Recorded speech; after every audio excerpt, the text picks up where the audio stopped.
Oh. Okay. That caption, right?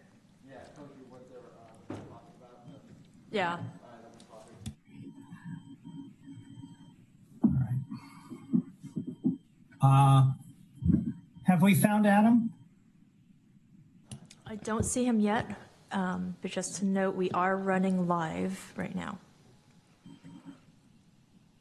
But no, he has not joined just yet.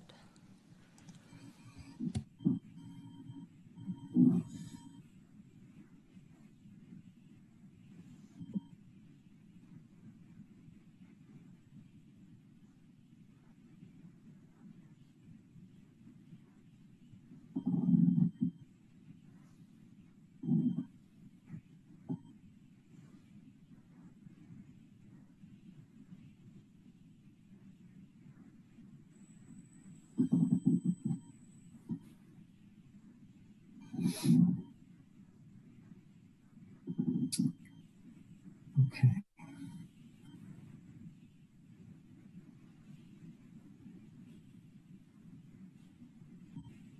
We're just waiting for Madam, right? Boy, we all would have lost the bet.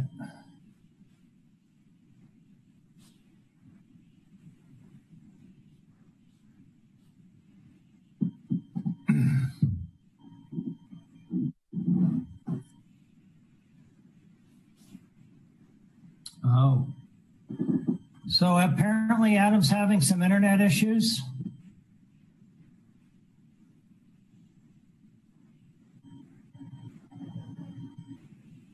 Mr. Mayor.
Let me know when I can go. We are all set for you. Great. Good evening. Welcome to the City of San Carlos City Council and successor agency to the Redevelopment Agency and Housing Authority regular meeting of June 22nd, 2020. Would you please rise and join me in the Pledge of Allegiance? I pledge allegiance to the flag of the United States of America and to the country for which it stands, one nation, under God, indivisible, with liberty and justice for all. Okay. Because we have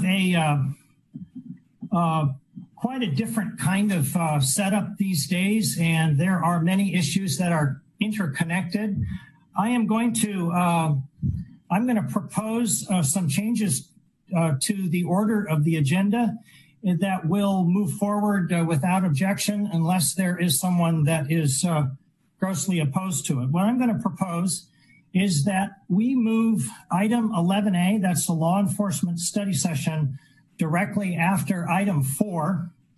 Then we have the consent calendar after item 11A, that's currently item 7.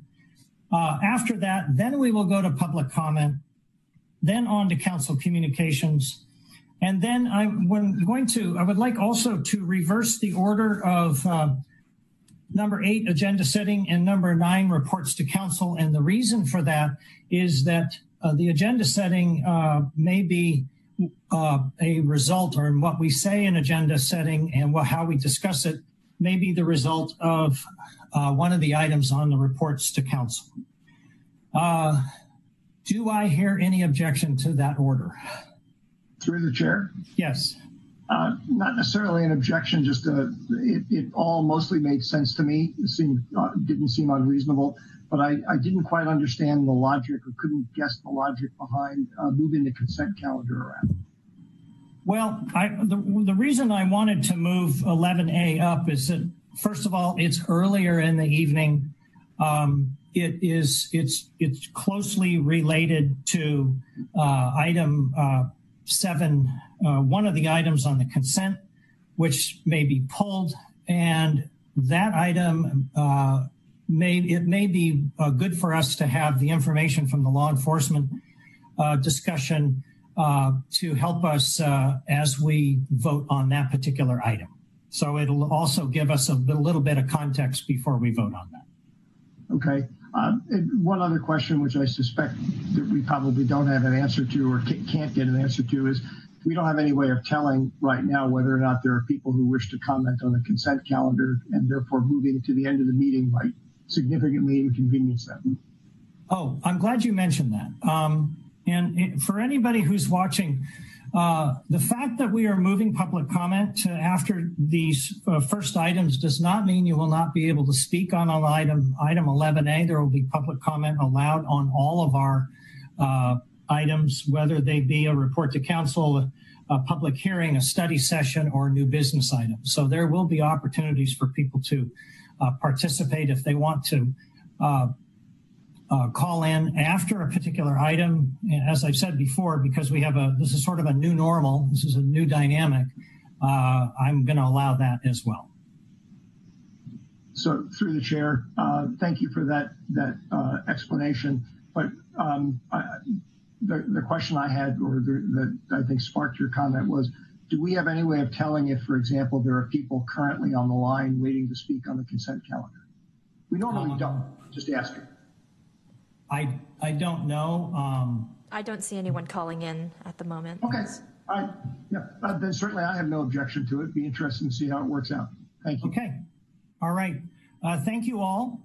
Now we're going to move on to item 4. This is a presentation. We are going to be recognizing and presenting a city coin to Sheriff's Deputies Vivian Nguyen, James Brown, and Adam Scherschel for their life-saving actions of May 23rd, 2020. And the city coin looks a little bit like this. I hope everyone can see it. And we don't give these out very often, so it's kind of a special occasion when we do give them out. So at this point, I'm going to turn the presentation over to Chief Mark Dury. Go ahead, Chief. Thank you very much, Mr. Mayor, City Council, City Manager, Sheriff Bolanos. Is everyone up on the screen? All the presentees? I see one. Okay. I'd like to go over the reason that I want them recognized in the city coin, and I'll go over the synopsis of the event. On May 23rd, 2020, at approximately 1:50 a.m. in the morning, sheriff's deputies were dispatched to 1745 El Camino Real in the city of San Carlos on the report of a subject who was unconscious and not breathing. Deputy Vivian Nguyen was first arrived on scene, was directed to an unresponsive male lying on the ground. Deputy Nguyen assessed the subject and found the presence of no pulse and no signs of breathing. Deputy Nguyen immediately began first aid and initiating cardiopulmonary resuscitation, also known as CPR. Shortly after starting CPR, Deputy Nguyen noticed signs of breathing from the subject's mouth. Also noticed the movement of the subject's eyes. Deputy Nguyen asked the reporting party for more details on the subject's condition and learned that the subject may have ingested narcotics. Deputies Brown and Scherschel arrived on scene, and due to the subject's unresponsiveness and concern that he had overdosed on narcotics, Deputies Brown and Scherschel administered naloxone also known as Narcan, a nasal spray to the subject. While on scene, members of the Redwood City Fire Department, Engine 13, arrived to assist. The subject was ultimately stabilized and transported to Sequoia Hospital for further evaluation and medical treatment. According to the emergency room staff at Sequoia Hospital, without the heroic actions and swift response of Deputies Nguyen, Brown, and Scherschel to initiate CPR and provide acute medical treatment to their medical aid, the victim would likely not have survived. The life-saving measures taken by these deputies are a testament to their character, professionalism, and should serve as an inspiration to their peers. Deputy Nguyen, Brown, and Scherschel showed their dedication and commitment to serving and protecting the citizens of San Carlos. They demonstrated the very best work ethic that is expected of all members of the San Mateo County Sheriff's Office. In recognition of their heroic action, Sheriff Bolanos will be awarding Deputies Nguyen, Brown, and Scherschel with the prestigious Sheriff's Office Medal of Life-Saving Award at our next organizational award ceremony. Ladies and gentlemen, I would like to introduce and recognize Deputy Vivian Nguyen, James Brown, and Adam Scherschel.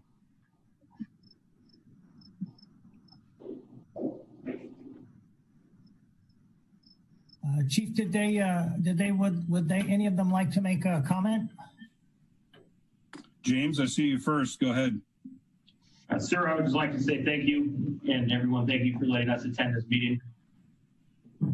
We were just simply doing our job and providing for the community of San Carlos, and again, thank you for this opportunity. Okay. Adam, go ahead.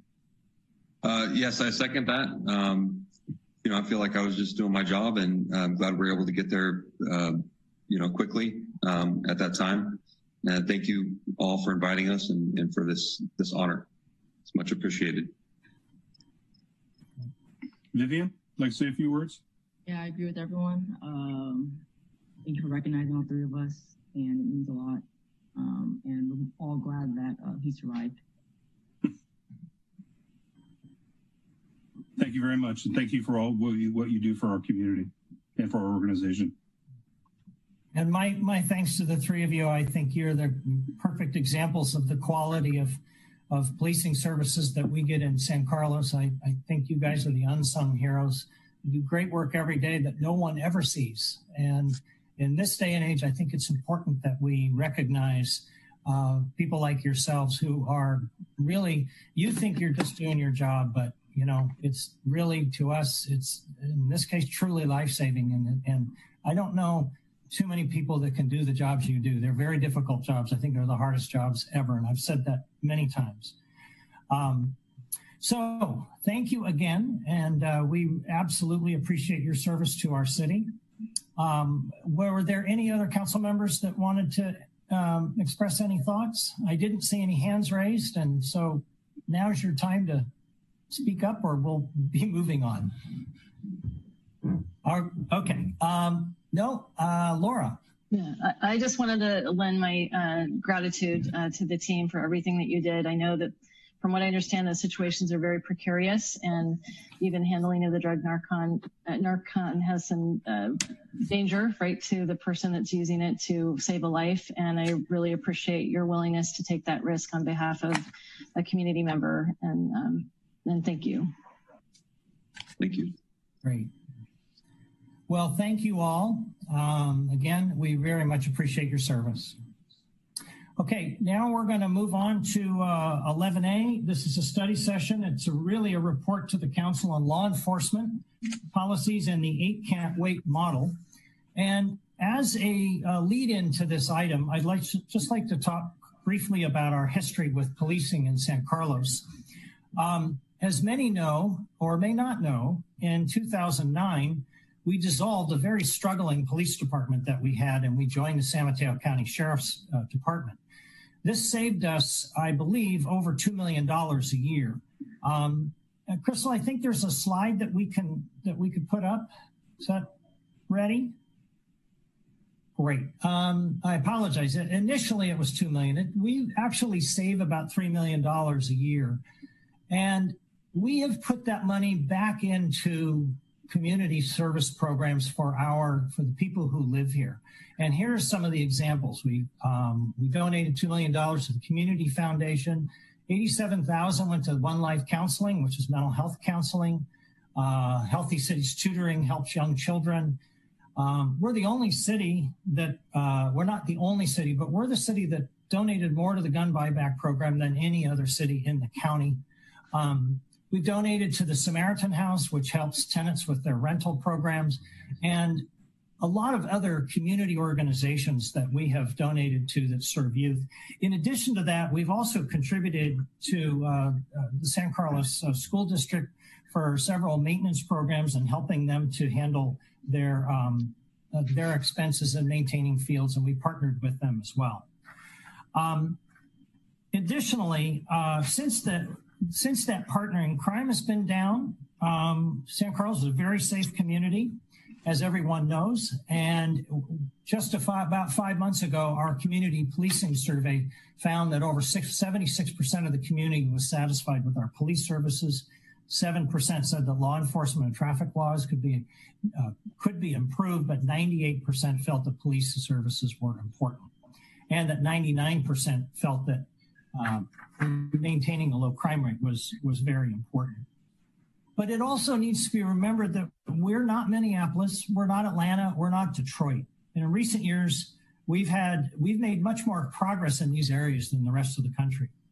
Now, while we can still learn from these recent events, I think others can learn from ours and how we've done things. So we know we need to continue to evolve and adapt and improve and learn from what is happening all around us. I believe the Sheriff's Office, while not perfect, is doing all these things.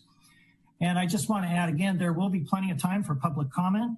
After Chief Dury's presentation, we will have public comment, and then we will go to questions from council members. At this time, I'm going to ask Chief Dury to please proceed. Through the chair. Yes, Mark. The finance guy in me, I think it was a very nice introduction. The finance guy in me, however, does want to point out that the $2 million that was granted to the Community Foundation, the only reason that came about, frankly, it had nothing to do with the money saved on policing. It had to do with the award from PG&E. So I think it's a little bit of a mischaracterization to attribute the one to the other, but that's just my opinion. Thank you, Mark. Noted. Go ahead, Mark. I mean, Chief Dury. Sorry, there's too many Marks. Thank you very much, Mr. Mayor, City Council. Mark Dury, Chief of Police. In our last City Council meeting, you indicated you wanted a study session report on the 8 Can't Wait, and that's what I'm prepared to give right now.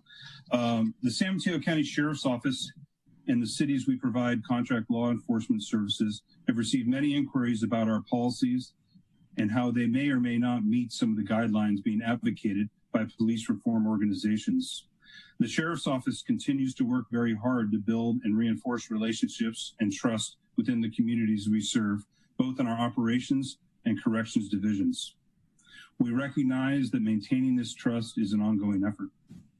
The following presentation will summarize the current San Mateo County Sheriff's Office policies as they relate and pertain to the 8 Can't Wait campaign. Crystal, if I can have the next slide, please.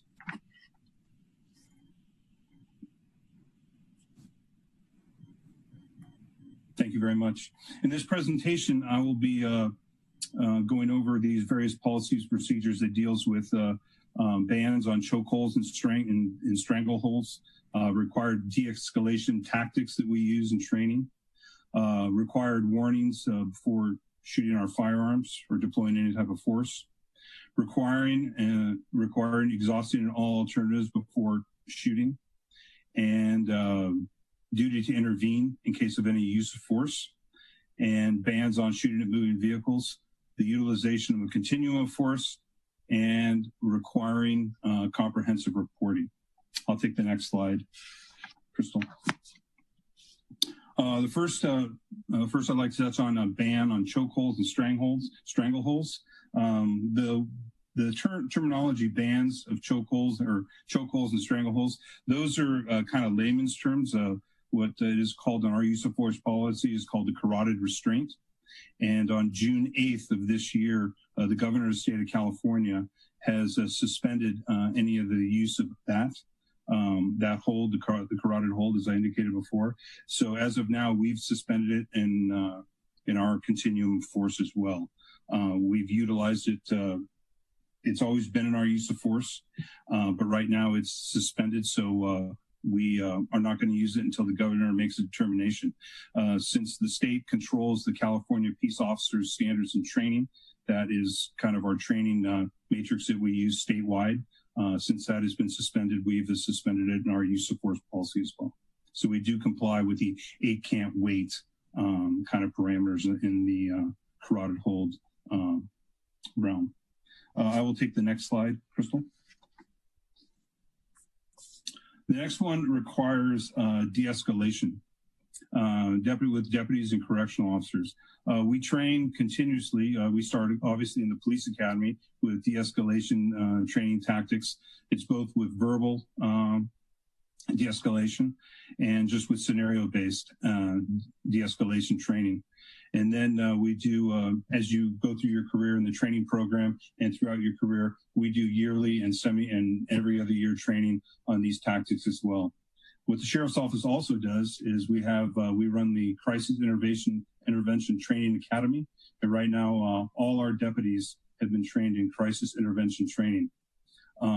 That's a de-escalation technique where you learn how to talk to different people and de-escalate things, find out what they're about, and try to come to an amicable resolution of any scenario without having to use force. And we try to de-escalate everything.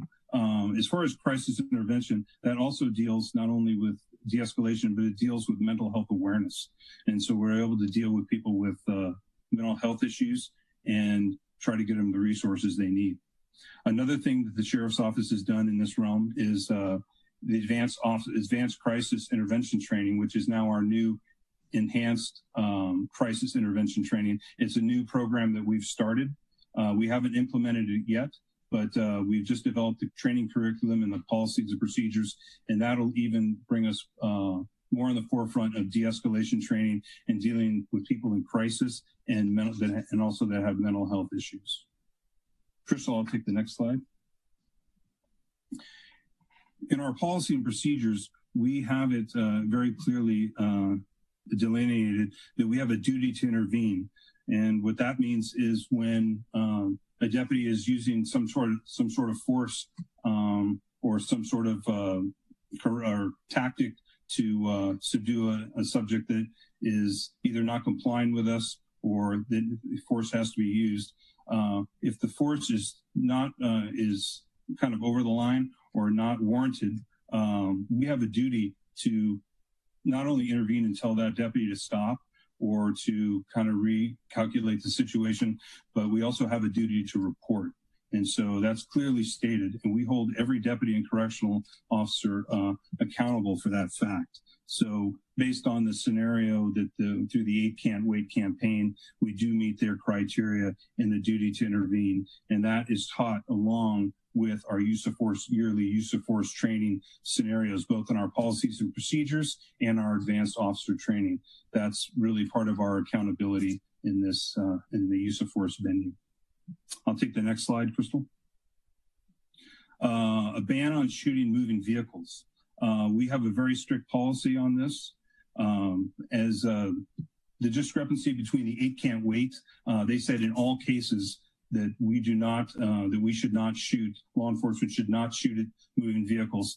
In our policy procedures, it's very strict, but if the deputy has exhausted all efforts and that vehicle has to be stopped for the safety of the deputy or the safety of the public, or it could stop any kind of other deadly force confrontation between the vehicle and or the deputy or the public, and it's a matter of public safety, we do have the right in our policies and procedures to shoot at moving vehicles. We meet that policy from the 8 Can't Wait. It's just in all cases that's not feasible in the real world and how we view this kind of a scenario. I'll take the next one, Crystal. The next slide, please.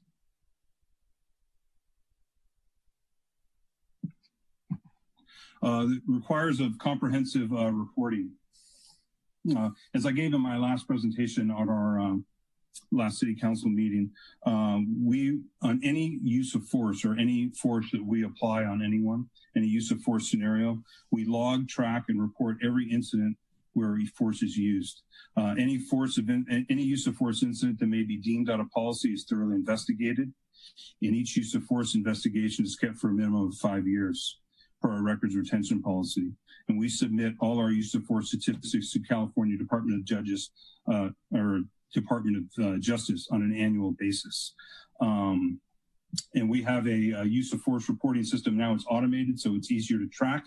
It's not a file-based system, it's a cloud-based system. And each use of force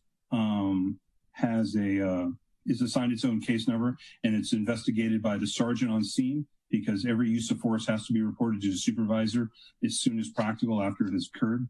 And everything is documented.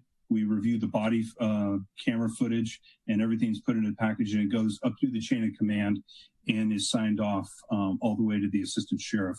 So we make sure that we're auditing our training and that our use of forces are in compliance. And it does comply with the 8 can't wait parameters as such. I'll take the next slide, Crystal.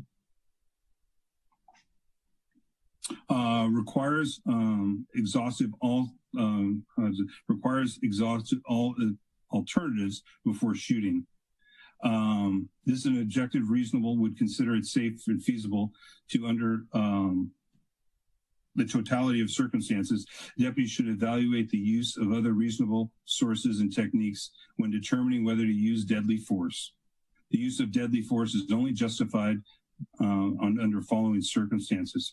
Through our de-escalation techniques, we exhaust all efforts before we have to do any time of shooting, and we do a warning if we can. If it's a dynamic situation to where a weapon is pulled on us or we're surprised by something, then the warning is not given. But we do meet those per the 8 can't wait parameters. I'll take the next slide, Crystal. I touched on this before as well, the required warning before shooting. This deals with any kind of impact weapon we have, or whether it's OC spray, pepper spray, any kind of projectile, a baton, a tear gas. We always try to alert the subject that we want compliance and the type of tool that we're going to use. Sometimes, like I indicated in the previous slide, that is not feasible. If we're interjected into a dynamic situation where a weapon is brought upon us and it's close and it's a life or death situation, we are able to use that weapon in that capacity. Per the 8 can't wait scenario, it says in all cases we will require shooting or require warning before using any kind of impact weapon or any kind of device. It's not feasible in our line of work because sometimes things happen so dynamically, we have to react to what threat is upon us. So we meet all the parameters of that, except we can't meet in all cases as they indicate. The next one, Crystal, please.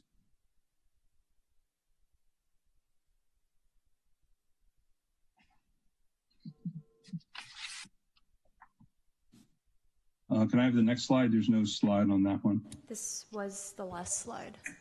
I think we missed one, which was the use of force continuum or the reporting. It kind of got skipped that. So I think that one was to be met. Oh, okay. That's the one. Yeah, I know there was one missing, and I thought I had a question slide as well, and that's what I was waiting for. Is that the one? Is it up? Yeah, use of force continuum. Yeah, we have a use of force continuum. It starts with light touch or officer presence, and it goes all the way to deadly force. Let me see here if I have it. Our continuum of force is as such in our policies and procedures. It goes officer presence, verbal command, light touch, physical control and pain compliance techniques, restraint devices, aerosol and OC spray, tear gas as such, an impact weapon, the utilization of a canine, specialty impact munitions weapons, which is a SIMS weapon, a conductive energy device, which is our taser, then the carotid hold, which is currently suspended, as I dictated before, and the last one is deadly force. So we do have a continuum of force, and we only use force against someone that won't comply on us, that threatens us, or is a matter of public safety.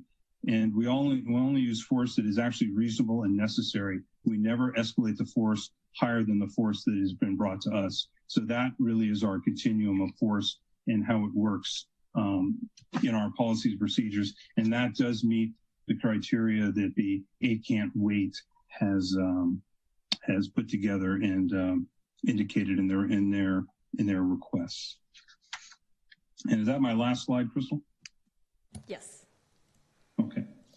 All right. In closing, the San Mateo County Sheriff's Office constantly evaluates its use of force policies to ensure that it's compliant with the laws of the state of California, as well as federal guidelines.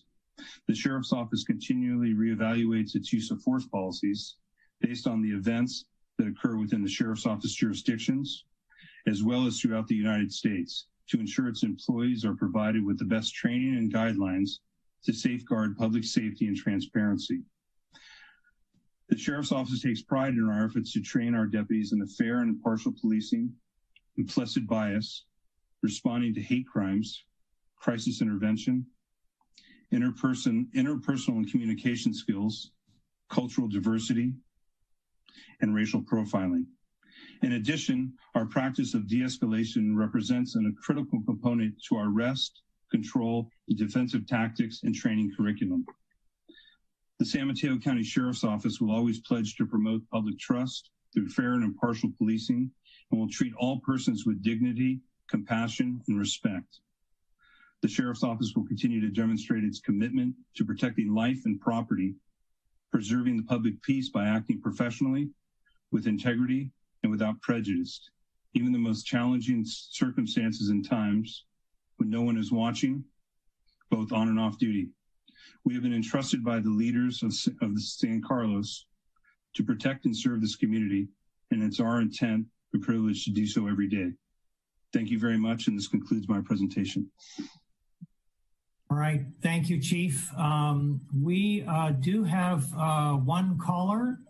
Crystal, you want to invite them in? Yes, actually we have 2 now, but I'll go ahead and invite We have 2, okay. the first one in.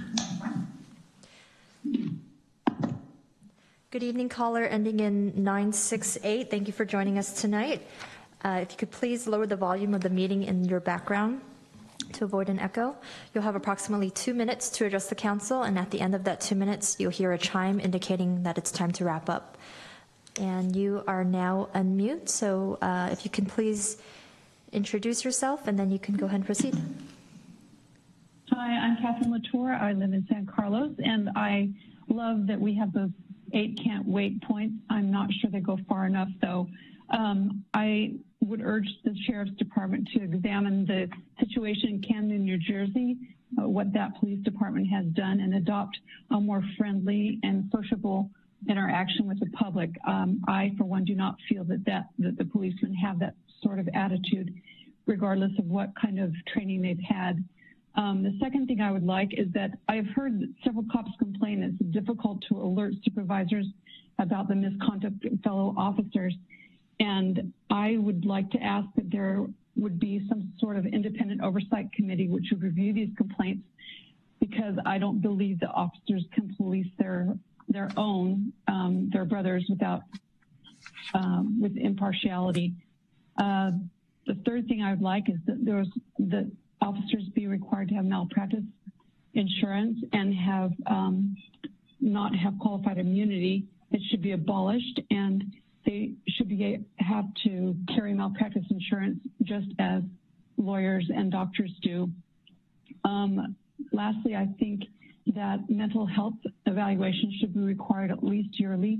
I personally think anybody who carries a gun should have to have one, but certainly an officer, to make sure that they're qualified.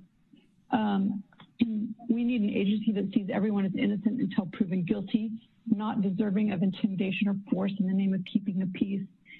I think if a few culprits escape because the sheriff's department dials back on adversarial practices, I'm happy with that. I'm more than happy with that, as long as it means those people will live. I would also greatly support defunding the sheriff's department and using that money saved for important social programs. Thank you. Okay, thank you very much. Crystal, we have another speaker? Yes, two more. Let me bring them in. Good evening, caller ending in phone number 687. Thank you for joining us this evening. You will have approximately 2 minutes to address the council, and at the end of the 2 minutes, you'll hear a chime indicating that it's time to wrap up. And you are now unmute. If you could go ahead and introduce yourself before you proceed, that'd be great.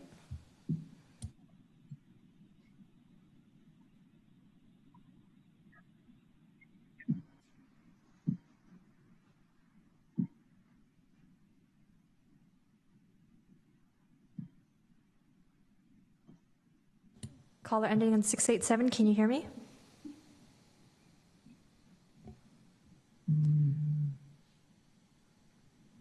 Crystal, do we have someone else that might be on the line and maybe this person can call back, or is that still the only two calls so far?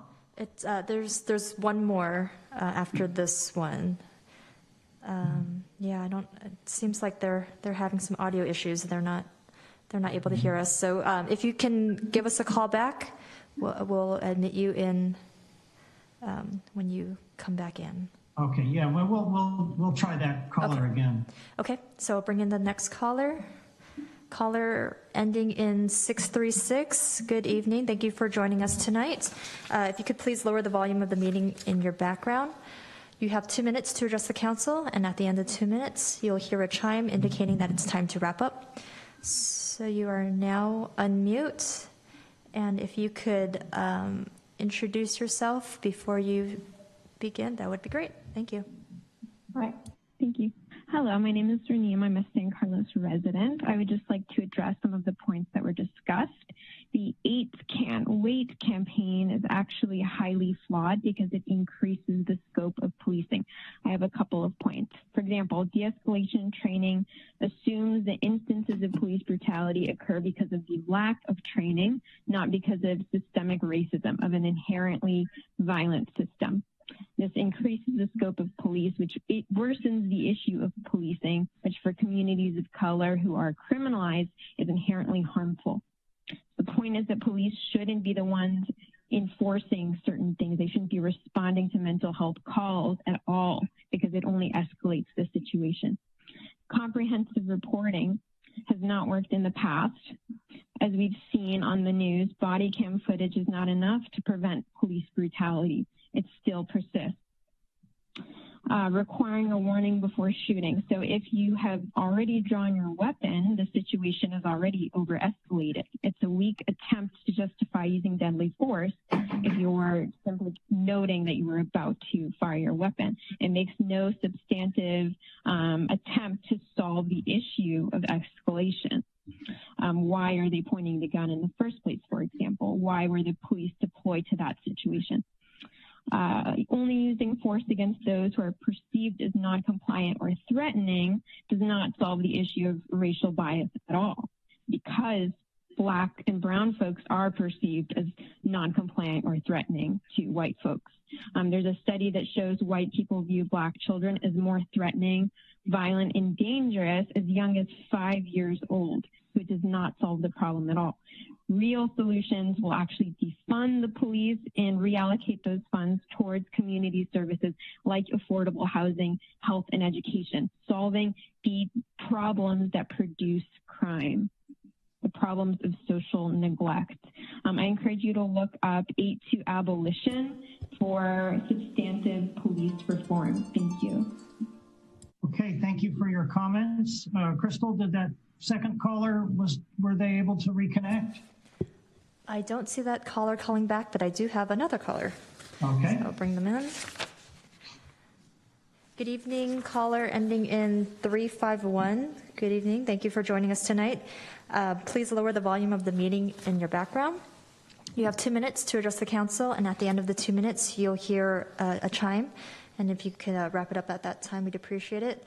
You are now unmute, so please proceed. And if you could state your name before you jump right in, that would be great. Thank you. Hello, my name is David Tusman. I'm a resident here in San Carlos. I'd like to thank the council and staff for taking this into serious consideration. I agree with a lot of what the other public commenters said, that this is a serious issue that requires some more out-of-the-box thinking beyond 8 Can't Wait. 8 Can't Wait is a model to reform police policies with the goal of preventing deaths in our community at the hands of those who are tasked to protect and serve us. And I noted a few times in the presentation comments that said that even those proposals were not feasible in the line of work of the sheriff's office. And kind of with that in mind, I urge the city to explore building other emergency services, particularly options that don't involve someone with a deadly weapon who is authorized to use deadly force. And I want to put attention to a bill that's making its way through the state legislature that would provide grant funding for specifically those types of emergency services. It's AB 2054. It's already passed the Assembly and it's making its way through the Senate. And so I hope that the council, even if those grant funds aren't available, explore non-deadly emergency services so that we can call for help without fear of the escalation that we've seen across the country and sometimes in our county in the last few years. So thank you for your time. Thank you, David. Do we have any more callers, Crystal? Yes, we have 3 in the queue now. Okay. Good evening, caller ending in 620. Thank you for joining us tonight. Please lower the volume of the meeting behind you. You have 2 minutes to address the council, and at the end of the 2 minutes, you'll hear a chime indicating that it's time to wrap up. Please state your name for the record before providing your public comments, and you are now unmute.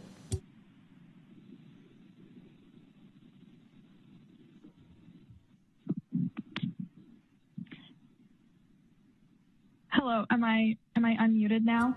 Yes, you're unmuted. Yes, you are. Okay, hello, my name is Hannah and I'm a San Carlos resident. I agree with the comments of the last few callers, and I would just love some clarification on what the definition of threatening the safety of the police officer is and what the definition of a deadly weapon is. In both cases, those were used as justifications for the use of force. However, if the situations that police officers find themselves in are so dynamic and chaotic and instantly changing, what steps are being taken to verify that there is in fact a deadly weapon?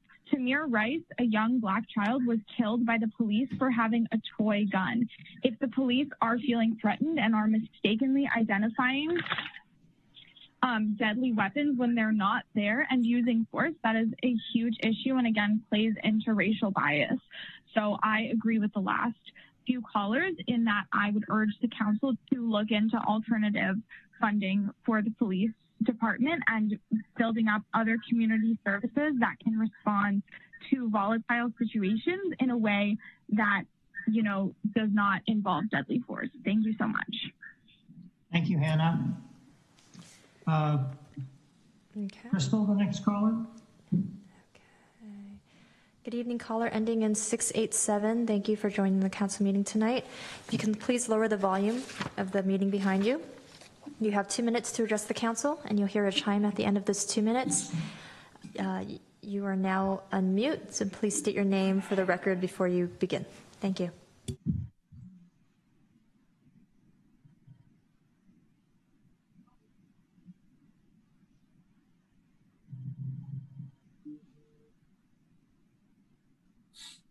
Hello, this is Kendall Snyder. Can you hear me? Yes. Yes. Okay. Sorry. Yes. So I am a San Carlos resident, an active and registered voter, and I have 2 concerns with the presentation that was given towards us. So the first, it seemed many of the 8 Can't Wait solutions that the sheriff's office has proposed are quite loose. There's lots of shoulds, very few shalls. So, you know, as many of the folks on before said, these are kind of loose. And so if we are going to use the 8 can't wait as a guideline, I think number one, we need to tighten up quite a bit. There are lots of exceptions, and that, again, as our prior callers mentioned, that is where these bad things happen, when you have these exceptions. Well, in the case that I might reasonably be concerned, that's where these bad things happen. So I think we really need to tighten these up. There's good science and good information on this of how we can do that while staying safe. The second concern that I have with this presentation is the lack of diversity in services. And several of the former folks that spoke before me mentioned this as well. My main concern here is cost.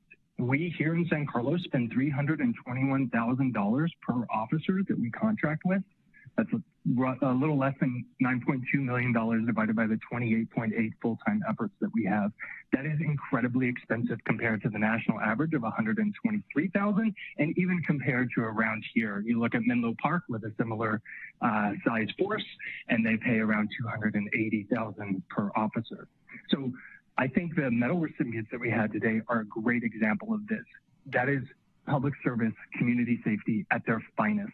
I doubt we need to pay somebody armed with guns in order to provide those services. And so I would like to see a diversity of services that our city offers that, one, will help solve a lot of the racial issues that we see throughout the country, and two, will help save us money and build a community safety force for the 21st century, not the 19th when the police force was created. Thank you all for having this. This is really great. Thank you. Thank you, Kendall, for your comments. Next speakers, Crystal? Yes. Good evening, caller ending in 719. Thank you for joining us tonight. If you could please lower the volume of the meeting in the background. You have approximately 2 minutes to address the council, and at the end of the 2 minutes, you'll hear a chime indicating that it's time to wrap up. And you are now on mute. If you could please introduce yourself for the record before you begin. Thank you. All right. Hello, my name is Justin. I am a San Carlos resident as well, and an active voter in the community. First, I want to thank everyone for having this conversation tonight. I think in light of everything that's occurred over the past month, it's really important to sit down and just look at what we're doing and see if it's still okay. So in light of the first slide that was presented to us tonight, it seems like San Carlos has already seen success. Reducing its policing in the past and reinvesting that money directly into the community. So it leaves me wondering, why not continue? What else can we do? How can we cut more costs in active policing and reinvest in community? And then I also had several concerns with the positions on the 8 can't wait from the Sheriff's Department. I thought some of the positions were being met rather loosely with either temporary statewide measures or personal accountabilities. And I agree with the last caller that these kind of fuzzy areas are exactly where these horrible things can happen. For example, like, yes, you're required to report all use of force, but as we saw in some very public recent cases, sometimes the reports are left blank. So I'd like to just kind of continue the conversation of how can we move our community forward, and how could we kind of represent the future of policing from our tiny little proud community of San Carlos in the Bay Area. You said we invested more money in some programs than other communities around here, and what else can we do to kind of show our support for national messaging and expand ourselves beyond our community to evolve policing? Well, that's all. Thank you again for your time. Thank you, Justin. Crystal, another caller, I assume? No, I do not see any callers calling in right now. Well, I know we've got my fellow council members, I'm sure, have some questions. Chief, there were just a couple of themes that came up. I think probably the first one is the area of mental health. Maybe you could give us a little bit of information. I'm not sure a lot of people understand the whole mental health aspect to policing and what we do in San Mateo County that other counties and maybe other states don't do. Certainly, Mr. Mayor. We're very fortunate here in this county. We're actually very cutting edge. We have a psychiatric emergency response team, and they every mental health incident that our deputies run into, they either can provide further information or further resources, but what they really do is they follow up on every mental health case that we run into, whether it's a mental health evaluation, someone in crisis, a domestic violence subject that has some mental health issues. We intervene on the next day or during the day when they're working, because they're detectives. They provide resources, and we give them resources to be successful. Not only do we give them resources, we make contact with the families as well, and so the families don't feel alone or don't know what to do. And we give them county resources as well, so they can move on with their treatment or maybe even get treatment for the first time. And again, all our deputies are trained in CIT, as I said before, critical incident training. And so they have kind of a purview of mental health, how to deal with mental health issues. It's a 40-hour course that they take. And now we've developed an enhanced critical incident training, which is going to add probably another, I'd say another 24 hours of training to all the graduates that graduated from the CIT course. All our deputies will be going through that as well. So the sheriff's office here, we're pretty cutting edge with mental health. Mental health is never going to go away in our society. So we keep trying to bridge the gap and move forward. And we've shown a lot of success. Okay, thank you. I'm not going to dominate the discussion. I see that Adam had his hand raised. Go ahead, Adam. Unmute yourself. Thank you, Mayor Collins. I'm trying to lower the hand, do all these things at once. Thank you, Mayor. Chief, thanks for the presentation, and I also appreciate all the callers calling in on this, and obviously a lot of people care a lot about this issue, and thank you for sharing kind of where we are on the 8 Can't Wait, and obviously there's other issues long-term to think about. So just a couple quick questions on this. One of the callers touched on this. You mentioned sort of the chokehold. I'll use the sort of non-technical term on this, but we're sort of following state guidance on this, and the state guidance can change. And I guess I'd like to get an understanding. Kind of, is this something that the sheriff's department is potentially thinking about, just sort of making its own decision on chokeholds versus sort of not necessarily on a state, but sort of having our own policies in place on some of these items, like the chokehold item. Sheriff, are you there? Do you want to touch on that? Because I haven't. Yes, thank you, Chief. Yeah, the carotid restraint we eliminated immediately after the governor said that he was no longer allowing training on it, and I have actually eliminated it. It won't be coming back. It's a permanent decision, irrespective of what the governor does. Great. Thank you, Sheriff. I appreciate that. That's good progress. Thank you. And then if I can just ask, and I don't know, Sheriff, if it might be for you or however, on the, can someone just talk a little about the reporting process, sort of if there is an incident? I mean, someone mentioned sort of an independent sort of oversight, sort of like an inspector general kind of thing. I'd just like to understand kind of what within the sheriff's department, kind of how that process works a little bit. Sure. I'll speak to that as well. So we have a policy now and a practice whereby every use of force, as Chief Jury mentioned, is documented, reviewed, and sent up the chain all the way up to the undersheriff, who makes a final determination in regards to whether the use of force was appropriate or not. And it is a very thorough process. We have imposed significant discipline as a result of it. And use of force is one of the most, important things that we do in our line of work. And it's very important to me to ensure that every use of force is either appropriate or that the appropriate corrective action is taken. In regards to, I think you also threw in something about oversight. Yeah.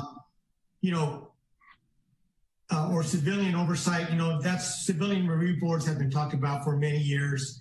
We have some large cities in our area who have those, and I believe they're, what's the word I'm looking for? They're dysfunctional, and primarily because you have people who are not experts in a certain field making determinations as to what is appropriate or not. It would be like, you know, us overseeing, you know, doctors or, you know, any field. But the most important thing for me is it takes away the accountability that the leader of the organization has in ensuring that the appropriate policies and actions are taken by their agency. And with me as an elected official, the voters have, you know, they have the greatest civilian oversight, and that is they can replace me with someone else. I appreciate that, and thank you. I think I guess the idea was sort of, and I appreciate that's helpful to understand the process that almost I was thinking like in the federal government and some other sort of maybe larger state agencies, you might have sort of an independent, you know, paid individual who's a inspector general maybe, or something that has like sort of that kind of piece. And I don't know that that exists currently, or whether that's something that you might consider looking at or It does exist. San Jose has one. I think they call it an auditor. Okay. And I think the city of Palo Alto uses it as well. You know, usually it's as a result of something that occurred in that jurisdiction. And in the city of San Carlos, I'm pleased to say, I can't remember any issues that would cause you to spend the amount of money to create that system, but I would leave that to the wisdom of the council in regards to what they wished to do. But it would be very limited just because it's a contract situation as opposed to, you know, your own department.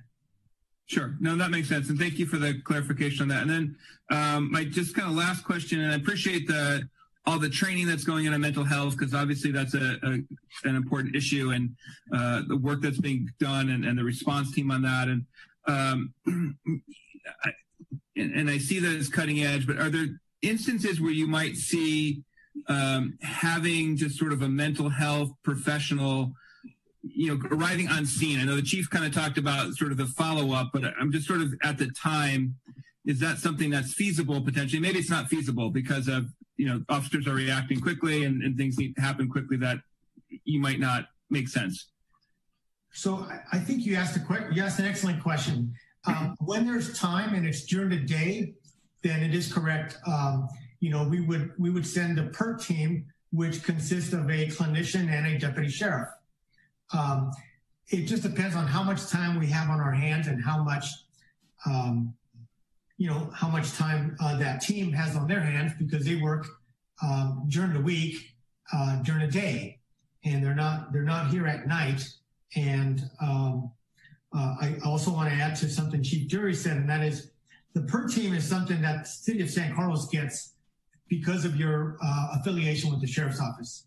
The city of Belmont, they don't get it. They have to deal with all of theirs on their own. And so the PERT team, while we have a county health clinician, it is really a service that's provided only to the sheriff's office jurisdictions. You know, there's a lot of talk about maybe just having someone from the health department or a social worker respond to many of these calls. And I'm just concerned for their safety.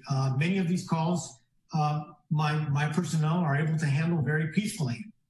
But what happens if we send somebody who isn't armed, who may not have that experience to deal with an individual, and then things go downhill fast? You know, they're going to have to call us because there's nobody else to call after that.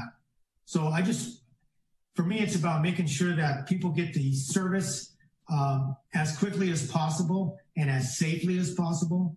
And but I'm very open to other models if people are willing to explore them. Great. Thank you, Sheriff and Chief. I just want to say thank you for the work that you guys do in our community. I know it's been a challenging last month, and we're certainly fortunate to have the chief here and the work that his team does, and we look forward to kind of continuing that relationship. So thank you. Thank you. Thank you, Adam. We're going to move to Laura next. Great. Thank you, Mayor Collins. And thank you to the members of the public who called in and expressed your concerns. And raised some questions and suggestions. And also thank you to Chief Bolanos and Sheriff Bolanos and Chief Jury who are here with us today.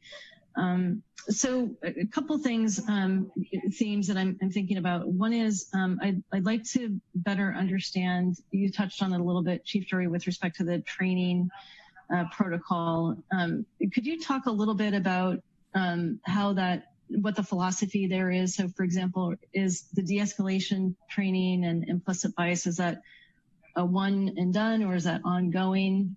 In addition, for example, like duty to intervene, a caller mentioned concern about whether or not officers and deputies felt really comfortable pursuing that process. So what are some of the training programs you have in place to empower staff to know how to navigate these, what I'm sure are difficult conversations? Thank you, Councilmember Lohan. I will take the implicit bias question first. We all were trained late last year in implicit bias training. That's from the sheriff on down. A professional company trained us, and not only did they train us, they provided a train the trainer course. So we have trainers now within our organization that train us on implicit bias. So it's an ongoing training. This is the same company that is trained nationwide. They're actually training the New York Police Department right now. They're going to take the next almost 3 years to train all 36,000 officers there. They've done a train the trainer program. So now we not only do we train our deputies every year, we train all our new deputies to come in on this in our orientation programs and on a yearly basis. So in that training contract that we have, it evolves. So if there's new information, we will get it and we will train it as such. Great, thank you. And what was your next one? It was around the de-escalation and duty to intervene. So these were some of the issues that some of the public raised. Yeah, we have defensive tactics training every year. That's where we learn our different control holes and perfect them. And part of that training is talking about de-escalation, how to talk someone down to where you don't have to use control holes to gain compliance just with officer presence. We always like to start with that first. And the very transparent thing that we've done now is we've gone to these body-worn cameras. The body-worn cameras and our in-car cameras, everything we do now is videoed. And so the transparency is there. If there's an issue, we can see it on film. And we can either there's a training issue or an issue where some discipline or an internal investigation is started. We have that kind of transparency now. We also have a new taser coming. We're implementing the newest taser. And once that taser is implemented, that turns all our cameras on as well. The car camera, our body camera, automatically. So the watchful eye is there, and the reporting is there, and the supervisors are there. So based on our training and our state-of-the-art equipment, I'm very confident in what we have in place with the oversight and the duty to intervene. We train on that, and we regulate that, and we hold people accountable as such. Great, thank you. And then I know that there's also some discussion around mental health programs, and you described what the sheriff has access to. I understand that the county itself has programming for both youth and adults with respect to mental health. And I'm just wondering, maybe Jeff, this is a question for you. Might it be possible for us to get a presentation in the future about the broad array of mental health programs that are provided by the county? We'd be happy to schedule that for the council if you'd like. That would be great. Great. Thank you. I'll yield my time. I'm sure there's other questions from other council members. Thanks. Thank you, Laura. Sarah, you were next. Thank you very much. Laura, I think that's a great idea. So thank you for bringing that up about having the presentation. I'd also like to thank the chief and Sheriff Bolanos for your presentation. We've heard a lot from community members about this topic, and several of the emails have started with saying that they have always had a positive experience with the Sheriff's Department, whether it's a false alarm at their home or a car break-in. So I just wanted to say that there's questions out there and requests for more information, but I do think that many of our residents have had a very positive experience with the department. Two questions. This builds on the use of force reporting, and I do think that there's been some requests of transparency and how to find out more information. So I'm wondering how use of force reporting and the body camera videos become available to the public after an investigation. Sheriff, you want me to touch on that? Go ahead, Mark. Usually it's via a public acts request.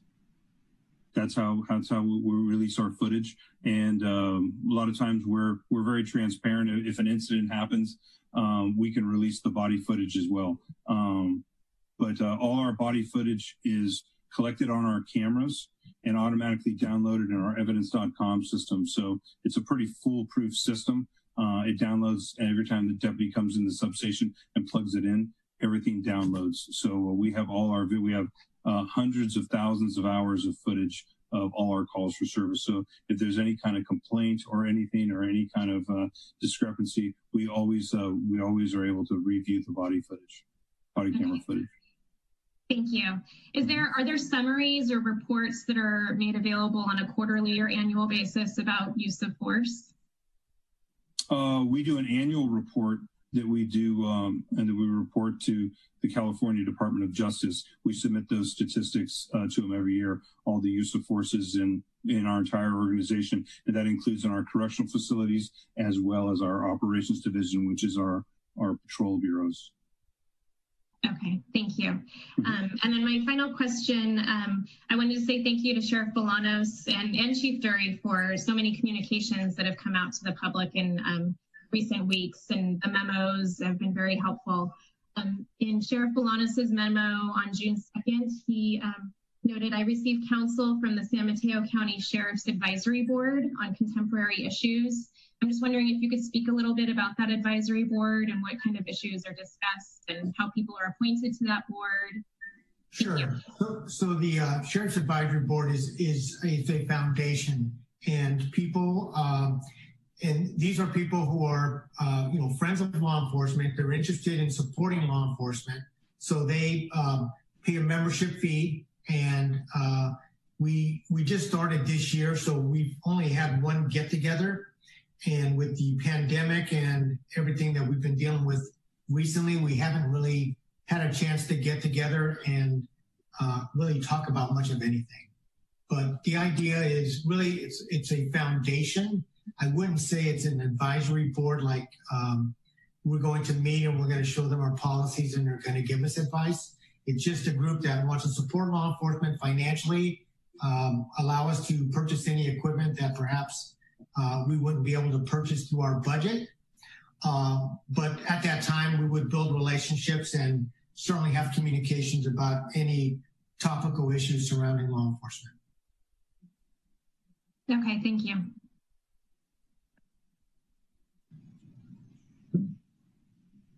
Sarah, did you have any other questions? Okay, you're good.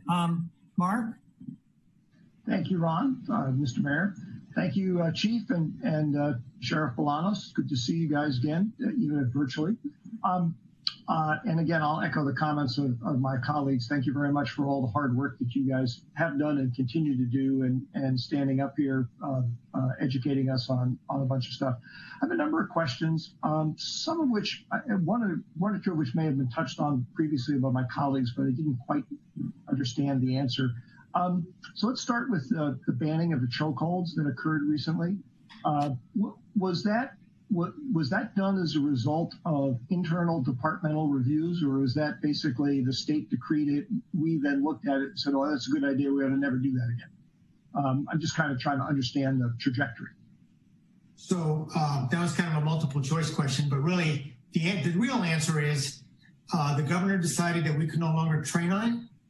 So I eliminated it from the use of force continuum. So it wasn't as a result of something we did with it. I've been in this business 41 years, and I don't know that I've ever even seen it used.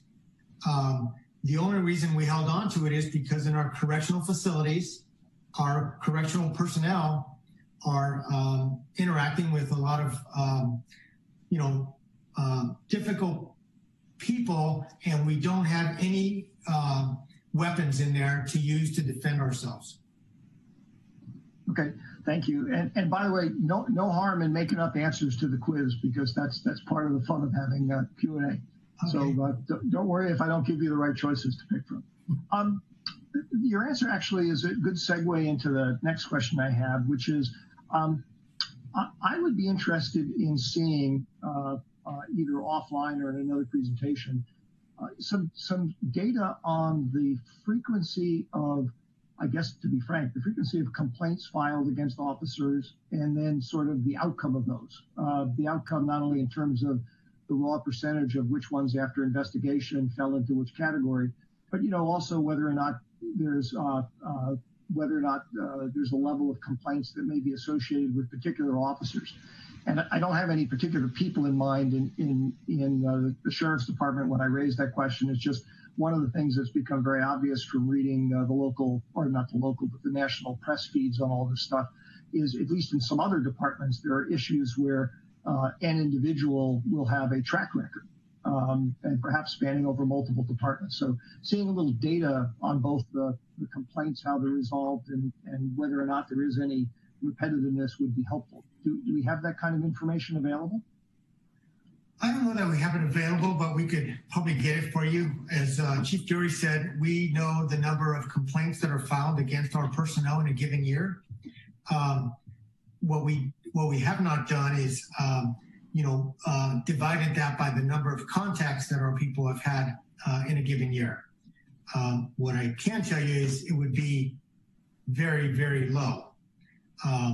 And then for us, because we're not talking about large numbers, I think we could very easily find out, what the resolutions were or the findings of those complaints and provide them in an aggregate manner.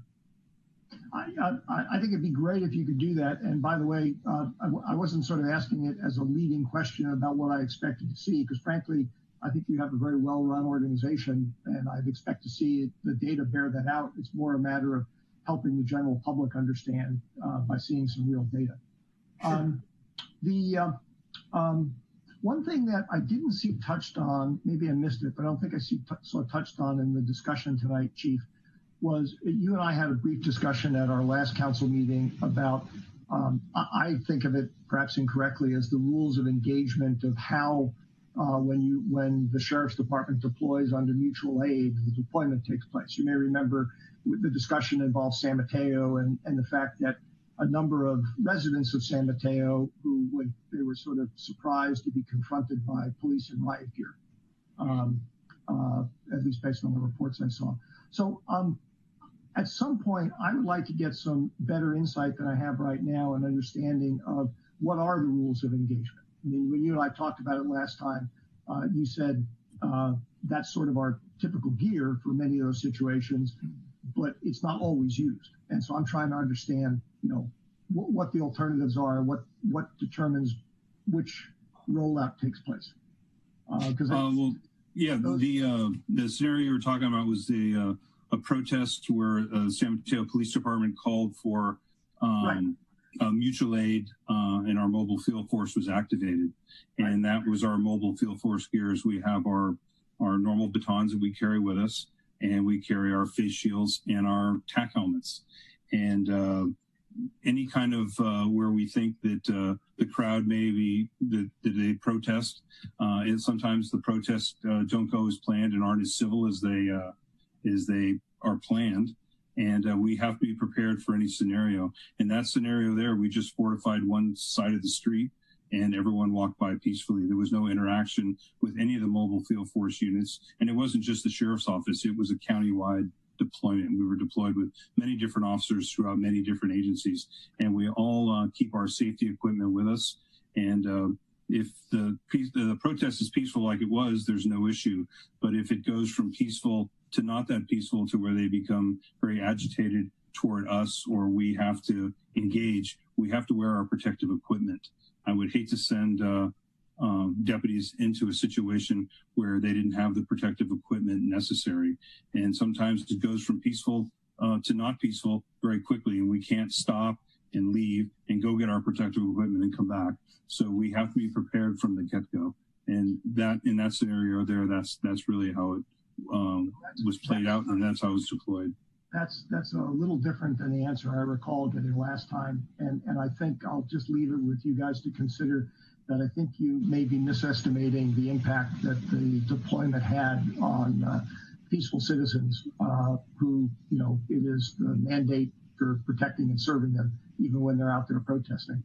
You know, this has got to be a very complex issue for law enforcement to deal with, because, and I know you weren't saying this, but the logical extension of being prepared for any possible circumstance would be for people, if they had the equipment, to show up, you know, with M1A1 Abrams tanks and all sorts of other gear ready to go. And that's, of course, would be completely inappropriate in the context of a civil protest. So it's a complex issue, and I guess I would urge you to reflect on that. Okay. I hear what you're saying. I think what Chief Dury was trying to say is, when, you know, this mobile field force, they're the ones that go up to San Francisco or to Oakland for actual protests that have typically turned violent. And for me, I'd be doing all of us a disservice if I were to send my people to them without the proper equipment. Nobody's talking about bringing tanks, fighter jets, or anything like that. And so I wouldn't jump to those types of conclusions or extrapolate to that degree. What happened in San Mateo was they requested the mobile field force because they reported people trying to scale their police department building. So they asked for our people to go and help them. We went and helped them. Yes, I understand that there were some community members who were upset. I feel sorry for that. But what would you have done in that situation?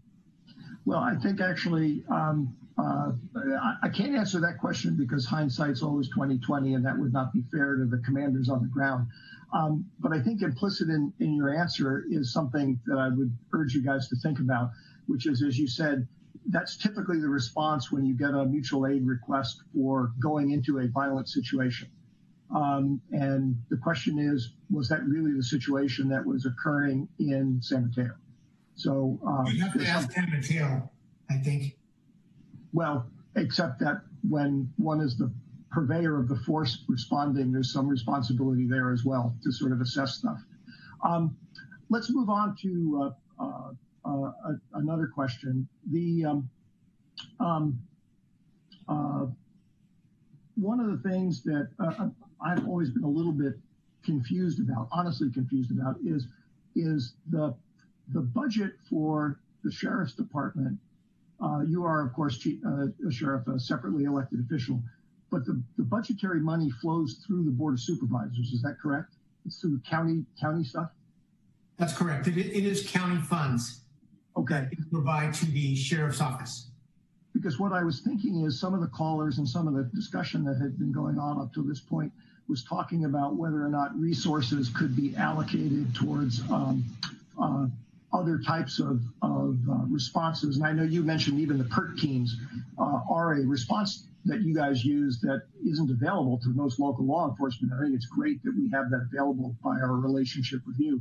But that struck me as, you know, maybe to some extent this is a budgetary issue where, you know, if the constraint is that we don't have people available for PERT teams in the middle of the night because it's expensive, well, maybe people ought to go lobby the Board of Supervisors saying, please allocate the sheriff enough money so he can do that. Okay. So I want to make a clarification for you. They can determine how much money they give me or don't give me. I determine what I do with it. So it's a little different. I want to be clear. I want you to be clear on that. All right. Well, then it would have to be a two-phase lobbying effort. They'd have to lobby the Board of Supervisors to give you more money and lobby you to spend it a certain way. But I would have to believe that it is necessary and would be a judicious use of taxpayer dollar. Fair enough. Two last sort of comments, just based on some observations that I don't know whether Sheriff, if you or the Chief had made. One had to do with the Inspector General type concept, and somebody mentioned that those are typically created after something bad happens. And I'll just note in passing that maybe it might be nice to do it ahead of time before something bad happens. Obviously, that's a financial issue as well. Last comment is that I think I understand the pros and cons of oversight boards and how they can be difficult to use. And I'm not necessarily saying that that's absolutely something we ought to do or even request. But I will point out that the downside of them, where you have people who are not experts making decisions on behalf of the community, you're looking at 5 people who are not experts who are charged with making decisions on behalf of the community in front of you. And frankly, I think in general, we do a reasonably good job. Not at all perfect, but reasonably good. So lack of expertise is not necessarily a barrier. Thank you, Mr. Mayor. All right, thank you, Mark. I just had a couple things. Chief, I think you probably think about this more than anybody. You've been living and breathing this for a long time, and I know that when these things come up, you're probably sometimes wondering,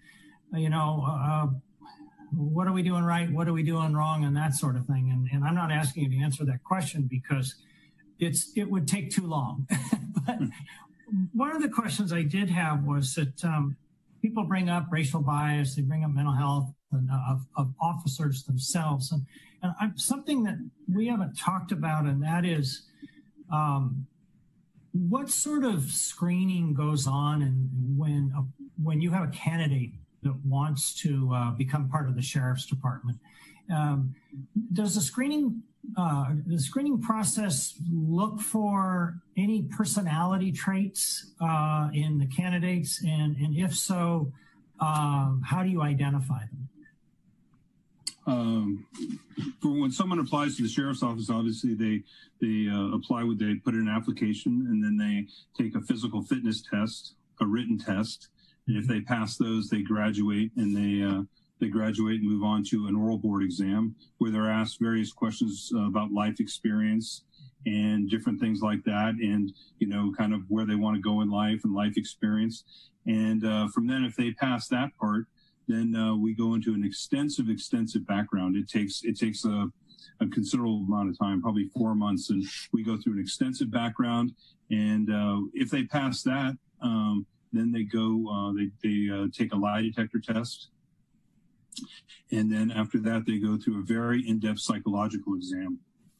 And the psychological, where the candidate actually goes and talks to a psychologist, and we get an in-depth report, and that's part of the background.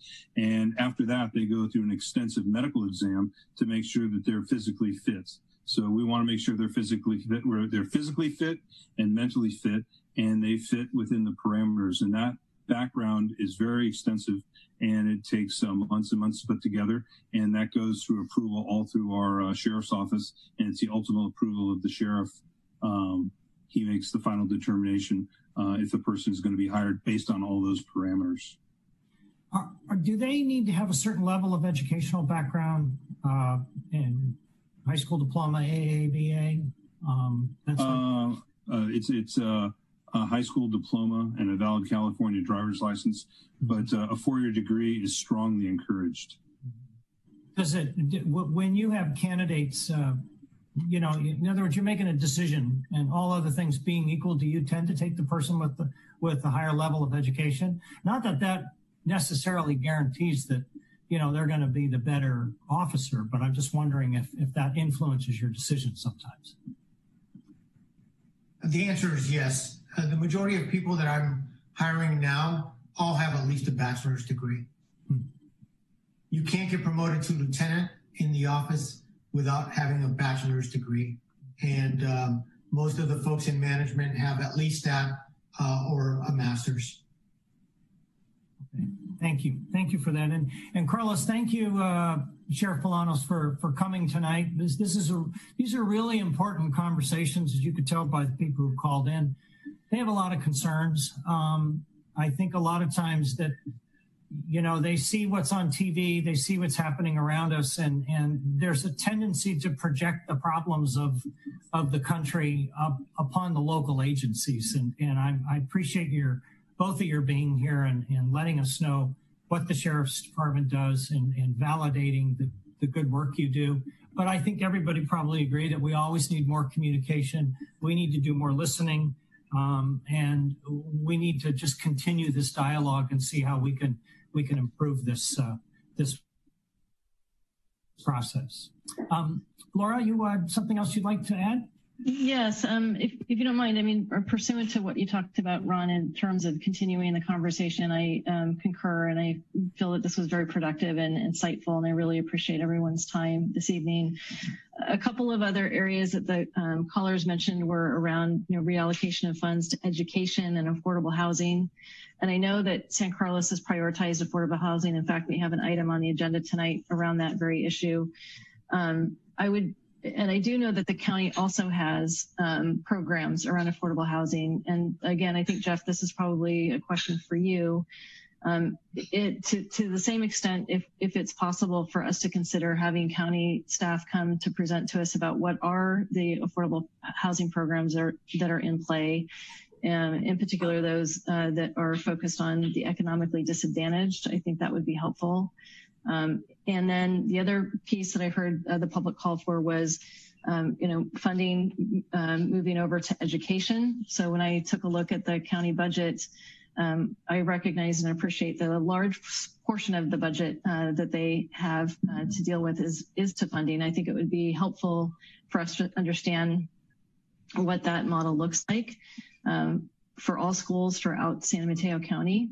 In addition, and in particular, San Carlos. So to the extent that maybe we can have an opportunity to learn more about the broad set of programs that are under that umbrella of what the public is asking for, that might be helpful as well. So for your consideration and that of council. Okay, if that's something the council's interested in, we can reach out to the county and make that request. And I'm sure they'd be delighted to present on their programs. Mark?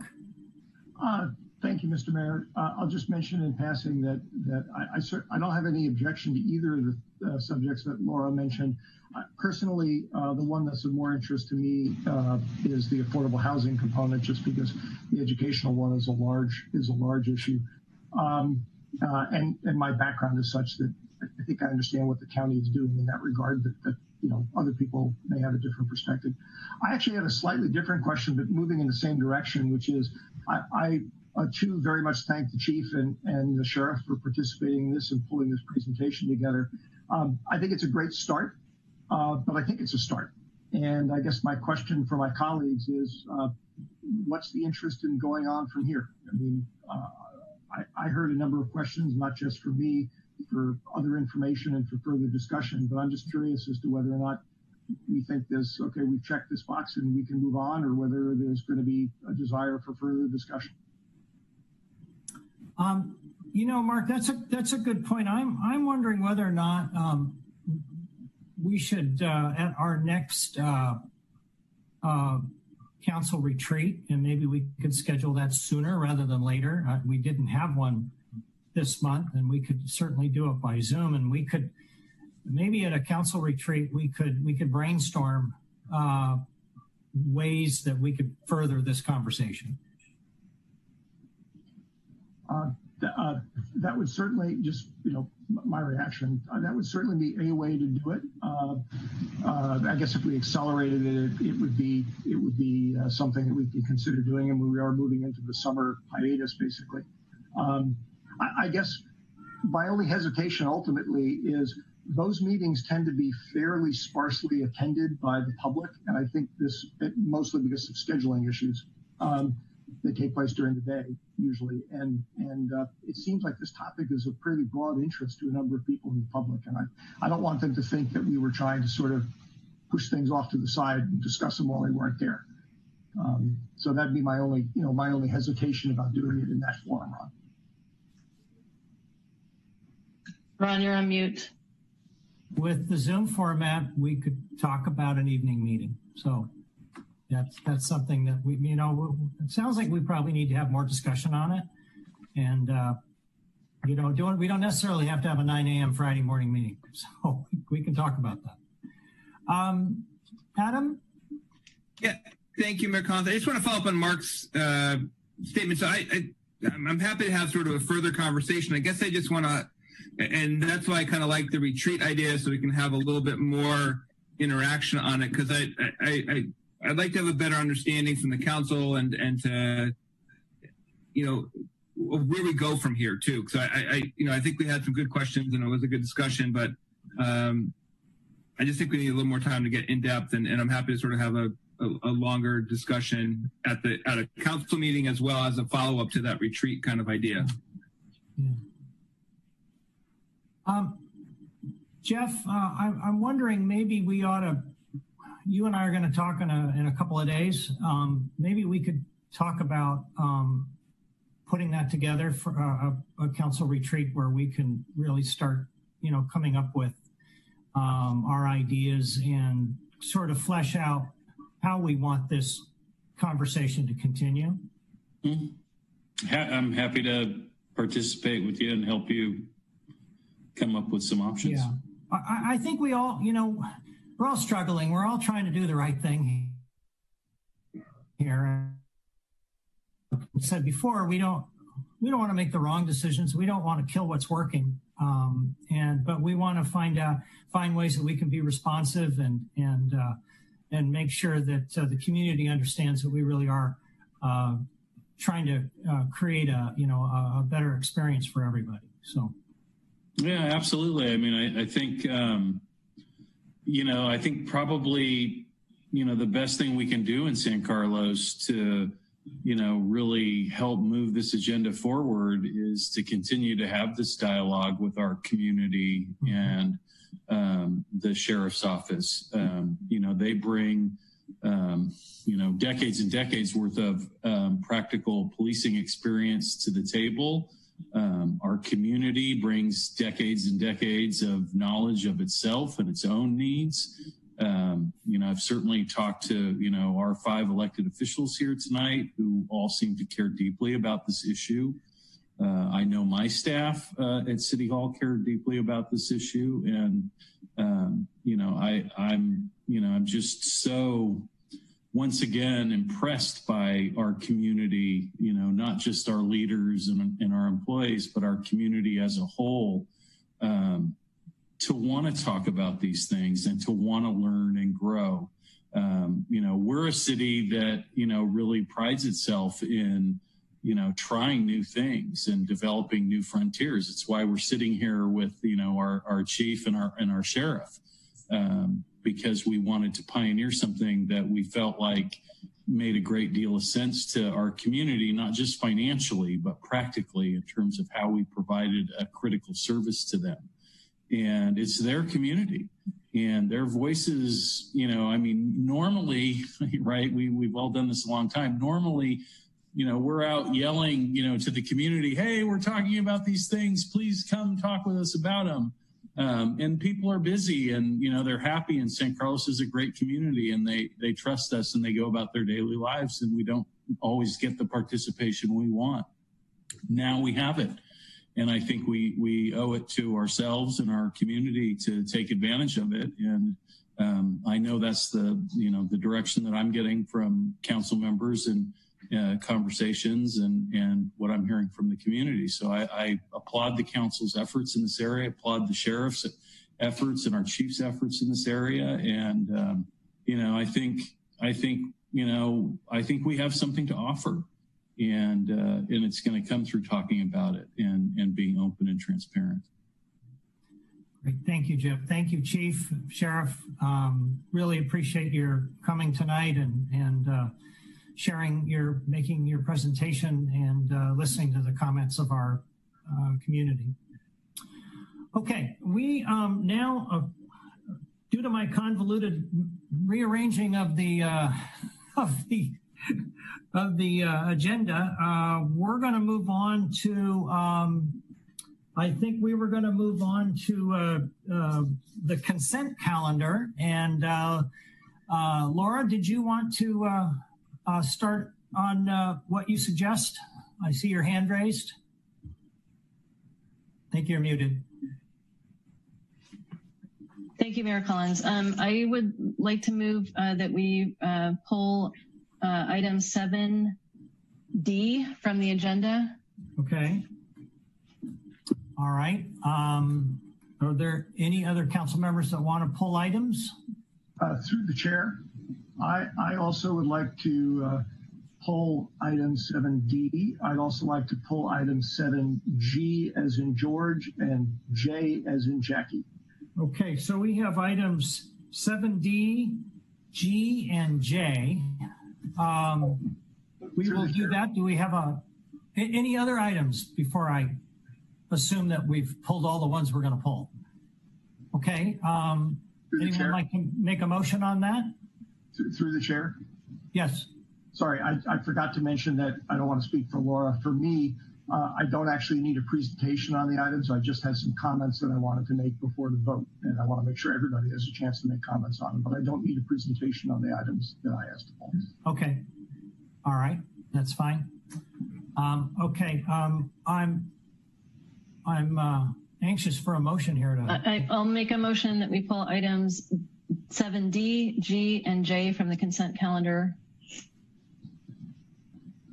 We have a second? We need to. Sorry. Can we just move to approve the consent calendar without those items? That's the preferred way to do it. Okay, thank you. Sorry. The city council consent calendar items. Now I've got to find the ones you pulled. Hold on one second. A, B, C, E, F, H, and I. Correct. All right. We have a second. Laura, this is why you've got 4 other council members to help you along. All right, Crystal, you want to call the roll? Councilmember McDowell? Yes. Councilmember Obert? Yes. Vice Mayor Palmer Lohan? Yes, and thank you for the help. Councilmember Rack? Yes. And Mayor Collins? Yes. Okay. Well, while we're on these topics, I think probably what we ought to do is just take these items now in order, and we will start with 7D. Mark said he did not need a presentation. Does anyone else want a presentation on this, or did you just want to make some comments? And whatever you'd like to do is fine with me. Yeah, so I would say if there's a presentation available, I'm happy to hear it. I do have some questions about this particular item, so. Okay, all right. I can go ahead and talk to this a little. We don't have a prepared presentation on this, no PowerPoints or anything, but having been involved with this from the very beginning, I can speak a little bit to this. We are, I guess, just coming to the end of our second 5-year contract with the Sheriff's Office. And to be honest, I'm not exactly sure why we call it a 5-year contract. I think it's just to provide stability to both parties, the county and the city, because it's really a 1-year contract. The contract itself has either party can provide 1-year notice to the other that they intend to terminate the contract, and that's that timeline is just there because for us, if we were to, if the Sheriff's Department was to say they could no longer police our city, we would need at least a year to be able to hire and create our own police department. As the chief mentioned before, just the hiring process alone of police officers is a very lengthy process, and then you have police academies and all the training, field training that happens on top of that before you have a full-fledged officer. So at any time the contract provides for that, every year the city council, the county submits their cost proposal for the coming year, and then the city council approves it. So the cost increases associated with the contract aren't built into the 5-year framework. They're an annual reoccurrence. And then the contract provides mechanisms and rights for the city in terms of how we would go about wanting to either make requests for increased police services or decreasing our police services, of which, we've done both in San Carlos over the years. and then how those, and then the rest of it is, insurance and, typical contract type language. But I think the things that are critically important to the council would be that you maintain the ability to dictate what types and levels of service you want to have in your community and how much money you're willing to spend on those services. And by adopting this contract, you will continue to have those choices and decisions in front of you. Typically, this would be done right after our budget. This year, it's being done right before for obvious reasons because we've delayed the budget. So when we have our budget discussions later this summer, you'll be presented with a list of options that you may consider in terms of reducing police expenditures due to reduced revenues that are anticipated in the coming year.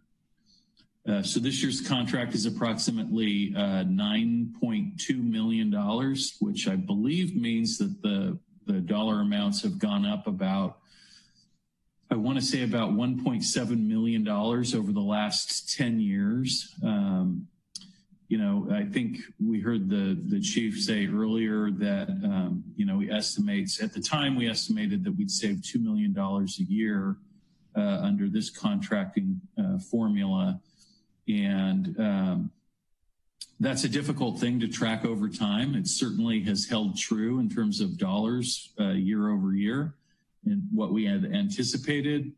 But I think a better way of looking at the contract is to compare where we were in terms of our spending relative to our neighbors 10 years ago. And, for many decades, the city of San Carlos spent about $1 million more a year than the city of Belmont on police services. And I believe that the current budget for the Belmont Police Department is a little over $15 million now. And that's for a police department that is, fairly comparable in size to ours, probably a little bit smaller when it comes to traffic enforcement, roadway and traffic issues, and certainly in terms of investigative service, but the patrol bureaus are relatively very similar in size.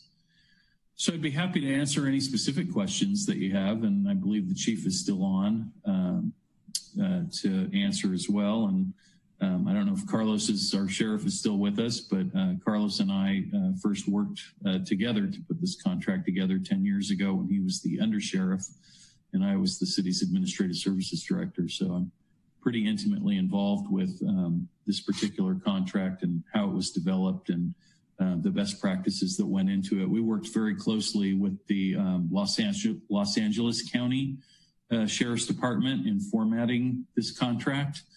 They were nice enough to send some experts up to help us, and we hired some consultants who had worked with them as they really had pioneered this model of policing in Los Angeles County many decades ago, and had the opportunity over time to really fine-tune the contract matrix. It was very important to us in the spirit of this relationship that we don't think about the sheriff's office as a separate entity. We think of ourselves as a partnership where we work together to serve our community. Our folks in San Carlos elect their sheriff throughout the county. And, we believe that sort of embracing the partnership model is what has made things so successful here in San Carlos. And when the city of Millbrae joined the Sheriff's Department and was developing a contract, and the city of Half Moon Bay joined the Sheriff's Department after us and was developing a contract, we worked very closely with those jurisdictions to share our experiences and our lessons learned. And we continue to, reach out countywide with that experience when cities ask for it. Well, thank you, Jeff. And both the chief and the sheriff are here. They haven't left, so that's good. Laura, you had some questions, and you're muted. Unmuted. Thank you.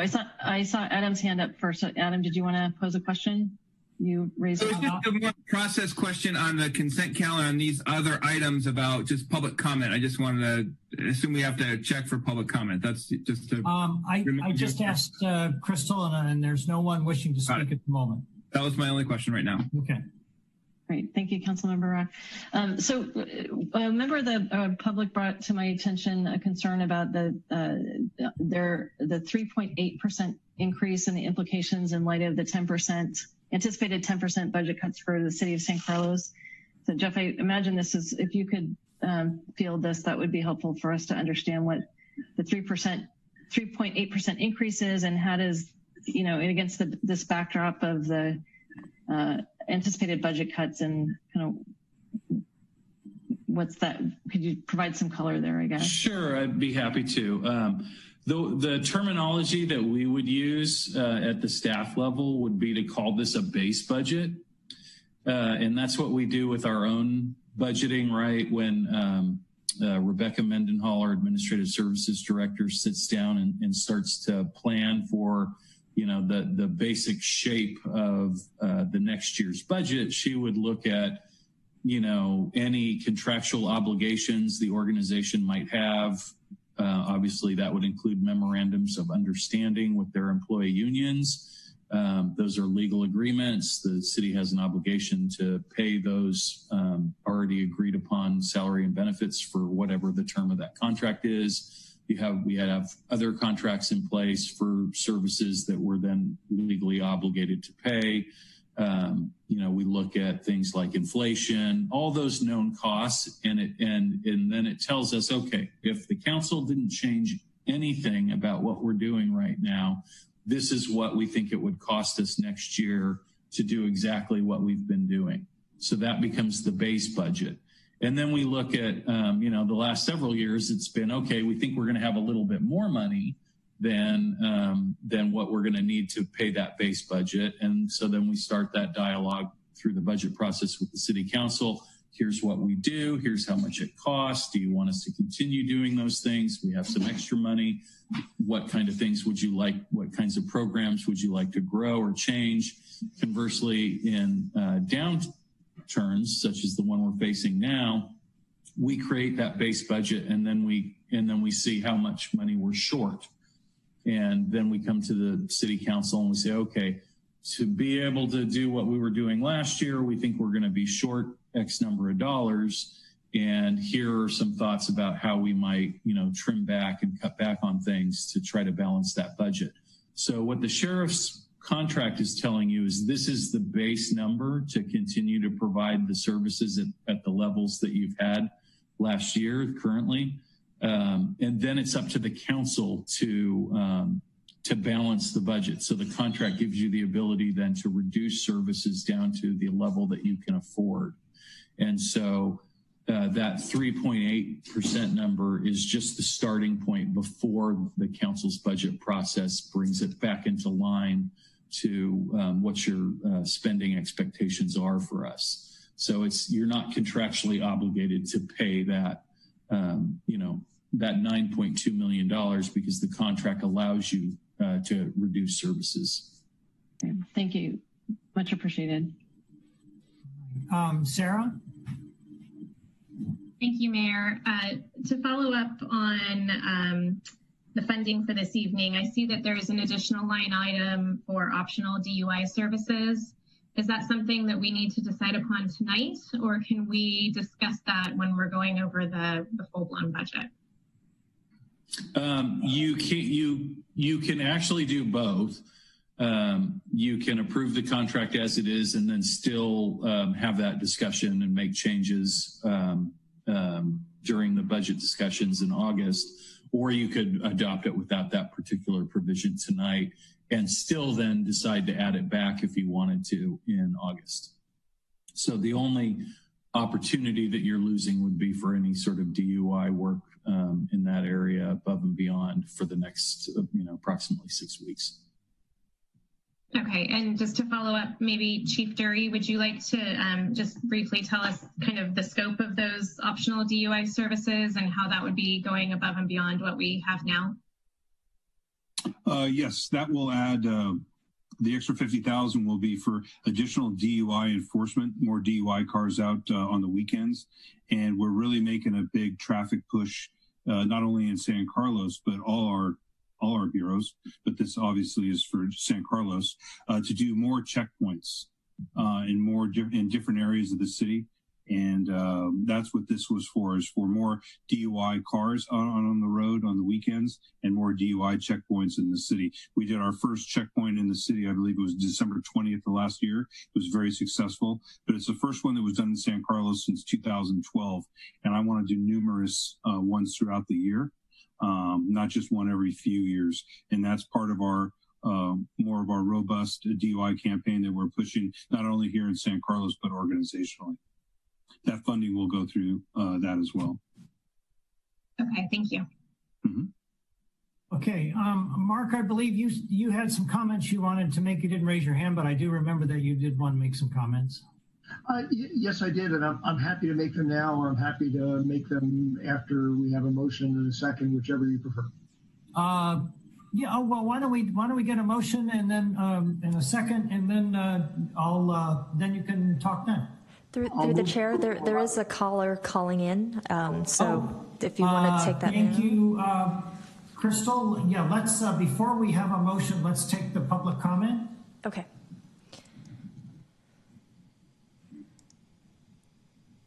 Oops. I think I might have just lost. Oh no, there they are. Good evening, caller ending in 620. Thank you for joining us tonight. If you could please lower the volume of the meeting in the background. You have 2 minutes to address the council, and then at the end of the 2 minutes, you'll hear a chime indicating that it's time to wrap up. You are now unmute. Please state your name for the record before providing your public comment. Hi, my name is Hannah. I'm a San Carlos resident and an active voter, and I would like to say that I am incredibly disappointed that the City Council is attempting to increase the police budget by 3.8% for this upcoming fiscal year. Meanwhile, the Council has been directed to reduce the overall budget by 10%. This means even more cuts to vital community services such as education, youth programs, libraries, and affordable housing, all of which are especially vital during this current pandemic. Furthermore, the crime rate in San Carlos is less than half that of the state of California and is less than a quarter of the San Francisco crime rate. 20% of San Carlos residents recently arrested were Black, while only 0.68% of the population of San Carlos is Black. There is no need for increased police budget or increased police presence in San Carlos, especially not when citizens of color are being disproportionately targeted by the police. In conclusion, I urge the council to reevaluate the upcoming law enforcement contract and to follow the example of cities like San Francisco in redirecting funds towards other community services. Thank you for your time. Thank you, Hannah. Okay. Chief, one question a caller brought up was the number of African Americans that are arrested in San Carlos versus the population. Can you shed some light on that for us just briefly?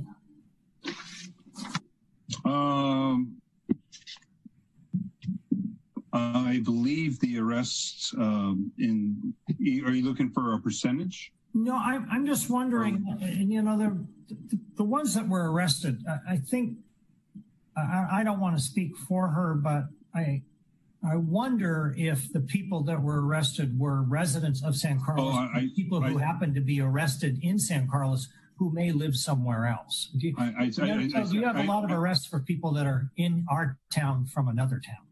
Yes.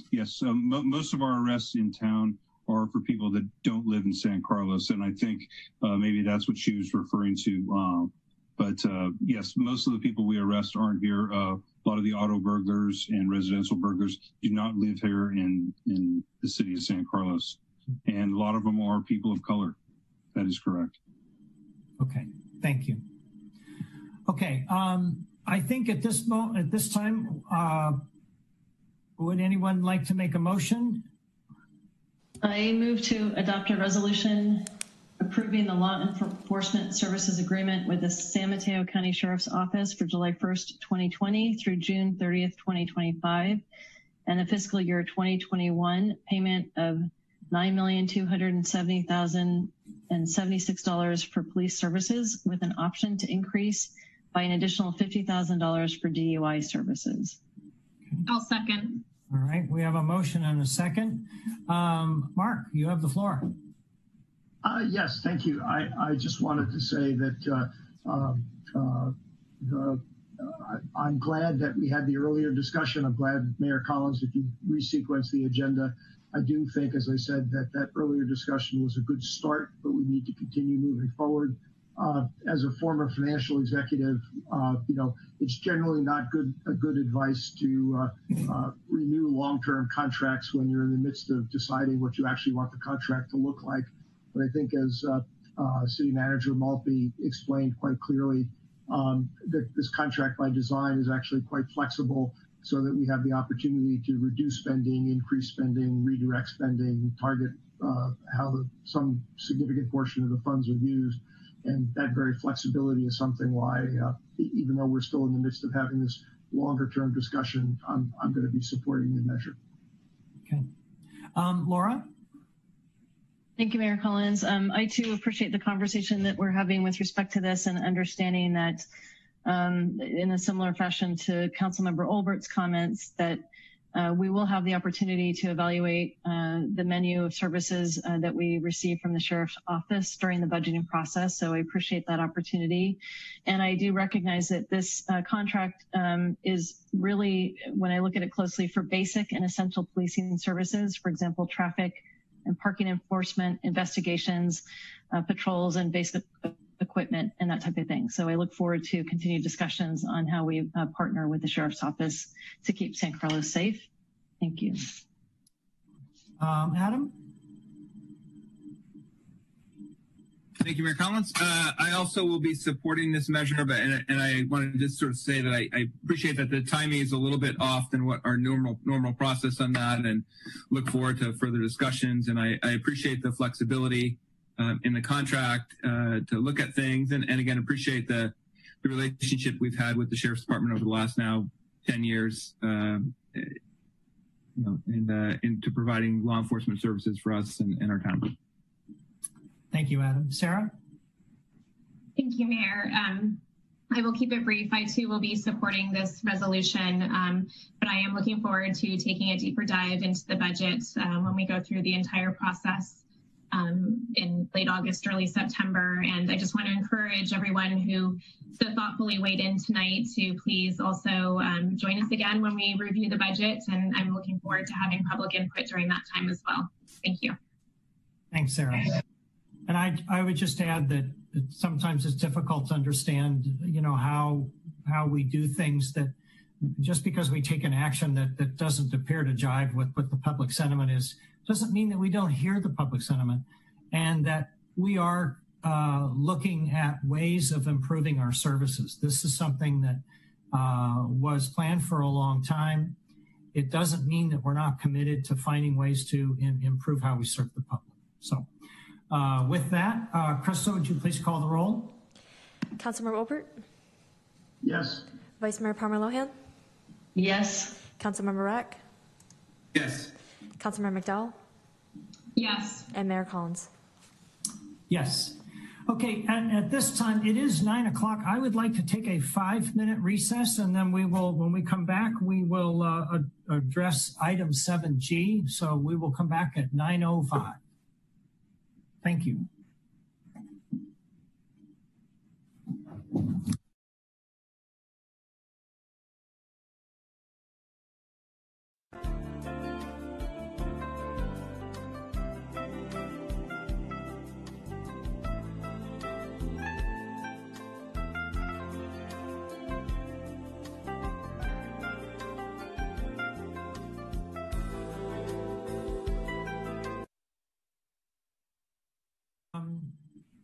Why don't we reconvene? Welcome back, everyone, to our City Council meeting.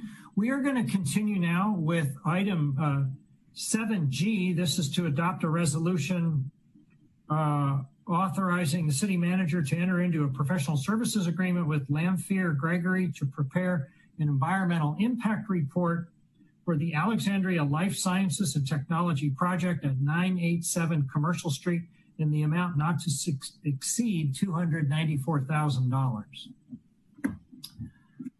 Okay, do we have a presentation on this? Or might I have jumped the gun and not let our presenters back in soon enough? Staff does not have a presentation, but we're happy to respond to questions. Okay. So Mark, I believe you had pulled this item. Did you have some questions for Lisa?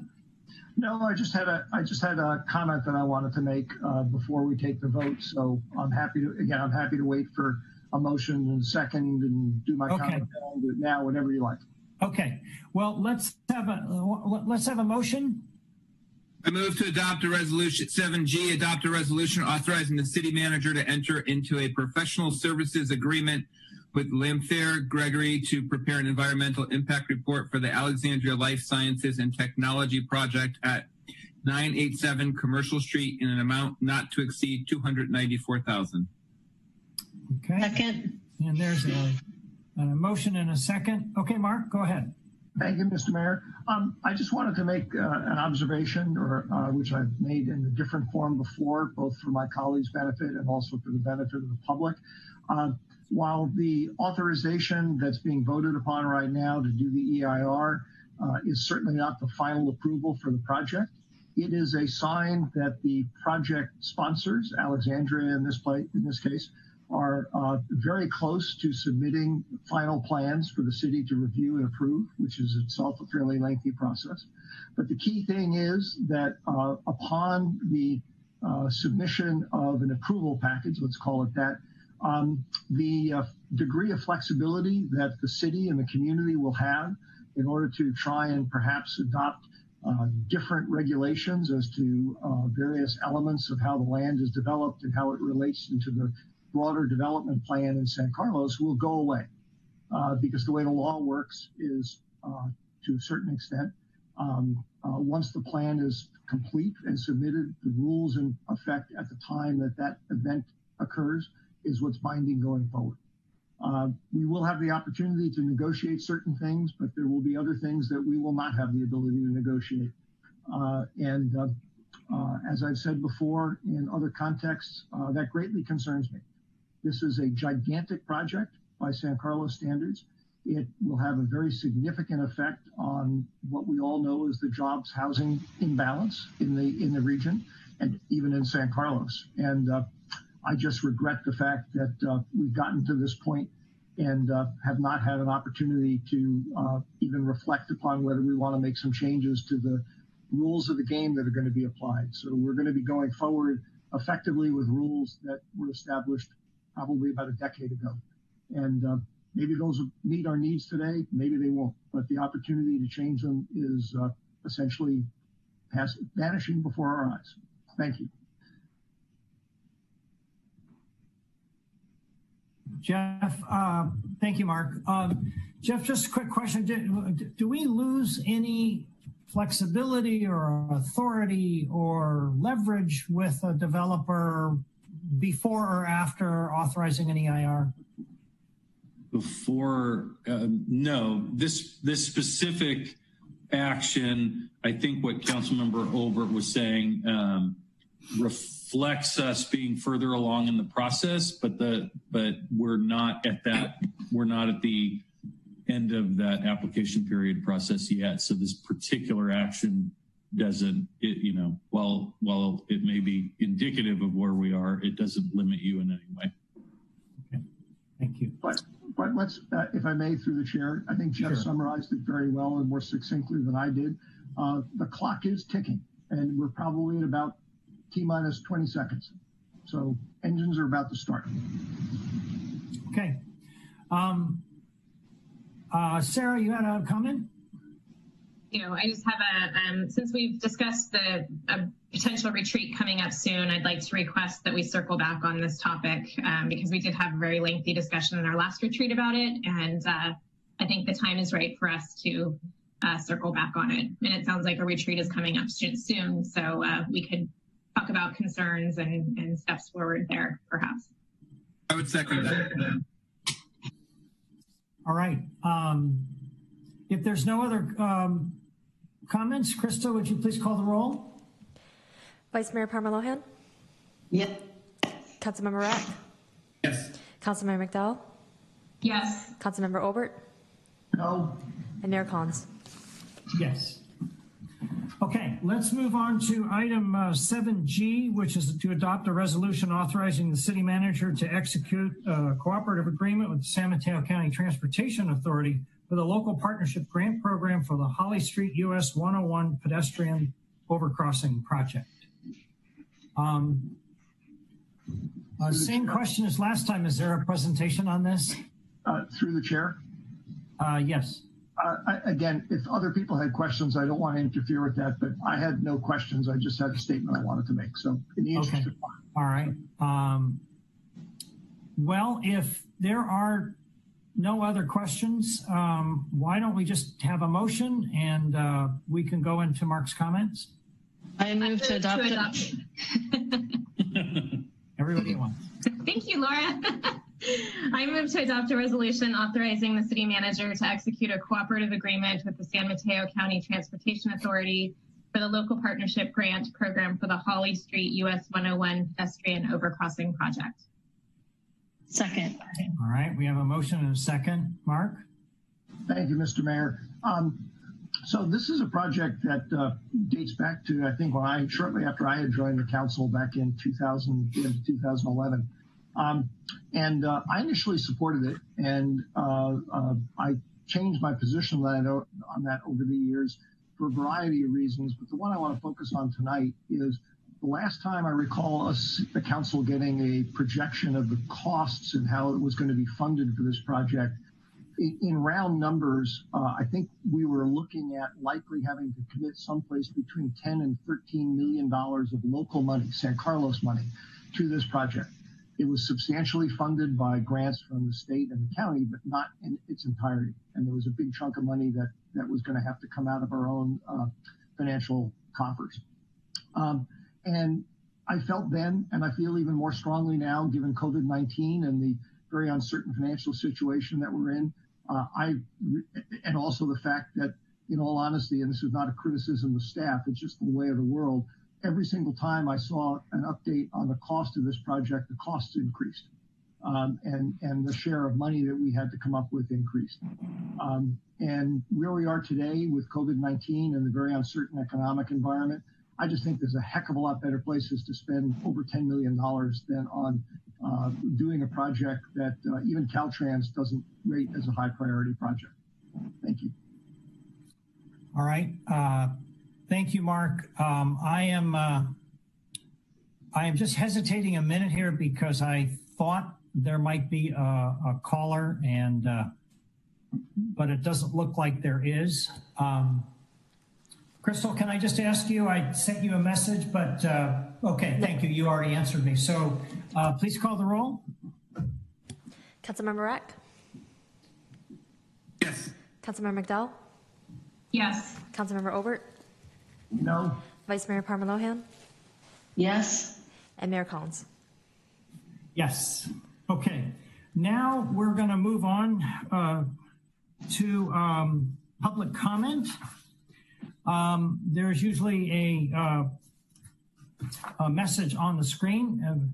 Public comment is where normally where people can call in and speak about any item that's not on the posted agenda, but in our new world, we are allowing people to speak on any item on the agenda. And just a minute ago, I asked Crystal if there were any callers, and she said no at the moment. So unless you tell me there's one, Crystal, maybe we could leave that public comment notice up and we could move on to council communications in the time being. And if somebody calls, just let me know. Okay, thank you. All right, let's do that. Let's move on to council communications. Let's see, Mark. Thank you, Mr. Mayor. Mark, before you continue, I don't know if it's my computer or what. I'm just tonight, for whatever odd reason, I'm having difficulty hearing you. I don't know if it's a microphone issue or a speaker issue? Can you hear me now? A little bit better. Maybe I should turn up my own volume. Is the problem that it's cutting out, or I'm too quiet, or what? Right there when you said too quiet or what, the volume went up. So don't move your head. Okay. Right there. I'll practice projecting. How about that? Thank you.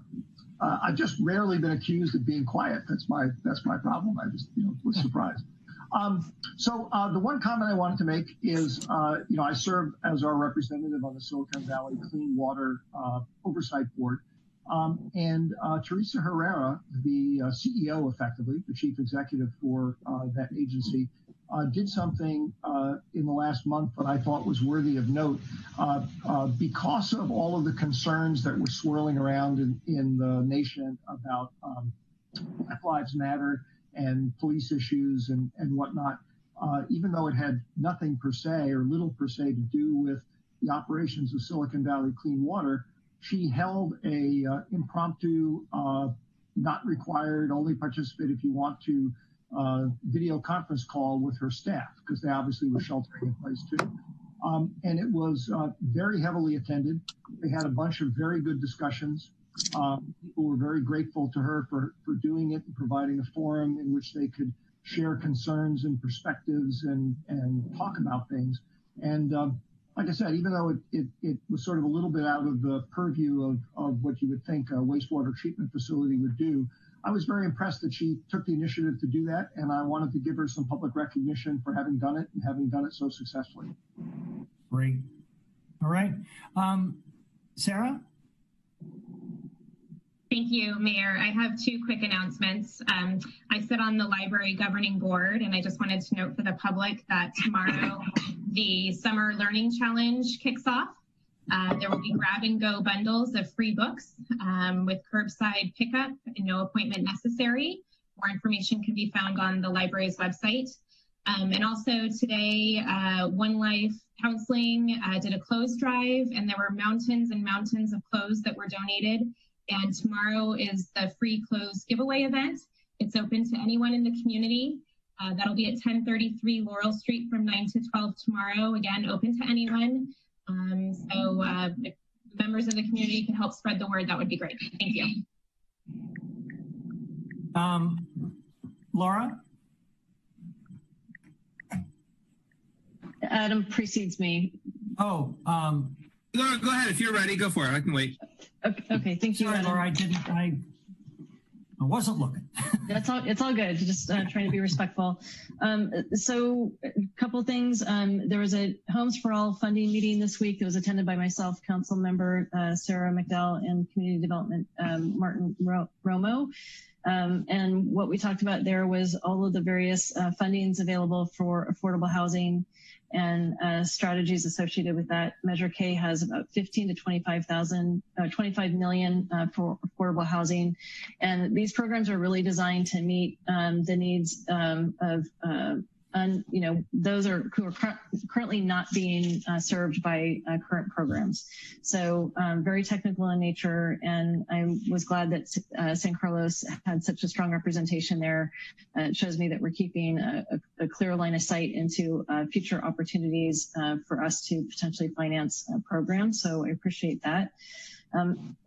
Later in the week, there was a steering committee meeting with Homes for All. They talked about the fact that core agencies, which include organizations such as Samaritan House, have $5 million in rental housing support to help us get through COVID-19. So it was good to know that there was an additional funds there. I know San Carlos committed $112,000 specific to San Carlos programs. We also learned that RHNA numbers for the 9 Bay Area counties is expected to be over 30,000 units. Allocation by municipality is anticipated to be communicated sometime this fall. And finally, county staff suggested that a new task force be created that identifies best practices and supportive housing solutions that address the intersections of housing, health, and homelessness. especially given the economic hardships caused by COVID-19. Many are struggling to stay housed, and being homeless also renders one more susceptible to health issues. And I was pleased that the steering committee was unanimously in favor of such an initiative. So I'd expect that we'll be hearing more on that front in the coming months. Thank you. Thanks, Laura. Adam? Thanks, Mayor Collins. I want to just comment on the Laurel Street subcommittee and the Safe Street subcommittee, because we did have a meeting last week to just kind of get an update of where things are with that project. Now that we're sort of entering, I guess, sort of week 2, we've passed 2 weekends on this. We've certainly heard a lot from both the community and from the businesses downtown. I would say for me, at least, what we've heard and what we've heard from the public has been really positive. There's been a lot of energy downtown. Still working out some kinks with the downtown. Certainly have heard some concerns from some of the retailers that it might be impacting their traffic and trying to foot traffic and their businesses. And we've heard from some of them asking for some changes. So we are looking at, for one, some of the requests have been, could there be some parking changes? So we're looking at, the idea of potentially changing some of the parking to 20-minute parking or reduced time so people can come and pick up things from stores or from restaurants who may not be doing dine-in at this point. We're also looking at ways to maybe potentially promote all the businesses downtown, retail and everything, so that the city can look at how they can maybe work with the chamber and the other businesses to help support and encourage people to visit all of our establishments in the downtown core. We did discuss the farmers market, and given sort of all that's going on right now, it was suggested that they look at an alternate venue right now in the short term, potentially the Caltrans lot. There is a possible potential for the lot behind over by Blue Line, but that sort of was a backup. I think we wanted to get through these first few weeks and see how things go, and hopefully kind of see if we can potentially bring things back over there. We're starting to see other restaurants and other places opening up and starting to use the sort of the street area. We're also looking at trying to addressing some of the concerns around San Carlos Avenue, where it's some of the layout is challenging for some of the businesses, and we're looking at maybe adjusting some of the barriers where, maybe moving some barriers could open up some more tables for some of the restaurants or other places to give them a little more flexibility. So I think the consensus and Ron can add some things, the consensus from the subcommittee and staff is the work in progress. We're making some changes, and we would think the best road forward is to kind of give this a month. Let's see how things play out, and then sort of hear from the community, hear from the restaurants, hear from retail, and know if we need to sort of make some adjustments one way or the other. We would do that. We also talked a little bit about sort of the, trying to do not 24/7, and from a staff perspective, it gets to be challenging to try and move barriers, do things back and forth from both a cost perspective to us and just a time perspective. I don't know, Mayor Collins, if I missed anything, but I wanted to kind of update everybody what our discussions were. Thank you, Adam. I thought you covered it very well. The only thing I would add is that this is a brave experiment that we're trying. We're going to get some things right. We're going to get some things wrong. To all the small businessmen out there, I am a small businessman. I've been self-employed for 40 years. We hear you, and we're trying to, as Adam says, we're trying to address all these little things. Someone said when they call me, they say, I don't want to bother you. Well, please bother us. We don't know what the issues are unless you tell us. So that's our job, we created this thing. So we want to make sure it works as well for everyone as possible. And we're going to make the changes that we can make and lessen the impact on those as much as possible where we can't really help it. But we are feeling our way along, and hopefully it'll just get better and better. But like Adam says, after a month, I think we'll have a pretty good idea on what direction we need to go next. One other thing I have, and then I'm going to, Mark had another point he wanted to make. I'm on the finance committee for the Caltrain board, and they announced today that if you've all had a Clipper card, which is the card you use to get on Samtrans or Caltrain or BART or Muni, at the end of this year, apparently, you're going to be able to put that Clipper card on your smartphone. And the Clipper card is going to go away, and you'll have it all on your smartphone, which is something that we've wanted for a long time. Because there's about 8 or 9 agencies involved, it was supposed to happen in about 3 years, but somehow these agencies have all gotten together, made it a priority, and it looks like it's going to become a reality at the end of the year, which is a great thing. I think more people will use it, and I'm absolutely looking forward to it. So go ahead, Mark, and then I understand we do still have a member of the public that wants to speak, Crystal? Yes. Okay, great. Go ahead, Mark. Thank you, Mr. Mayor. And great news about the Clipper card. I'm just going to hope that by the end of the year, either I'm not wearing a mask anymore or my iPhone knows how to recognize me with my mask on, because right now it's inconvenient to use. But that's not what I was going to point out. I actually have a question for the subcommittee, but I want to make sure, I want to run it by Greg first to make sure that he's comfortable with me asking, well, you guys answering the question, because I know we can't discuss the topic as much as I would like to. But the two questions I have is, did the subcommittee look into the sort of usage level of the pedestrian mall area downtown on a typical day? And I ask that because when I've gone down there anecdotally, except in the evening, it's kind of totally dead. Even in terms of restaurant utilization around meal times.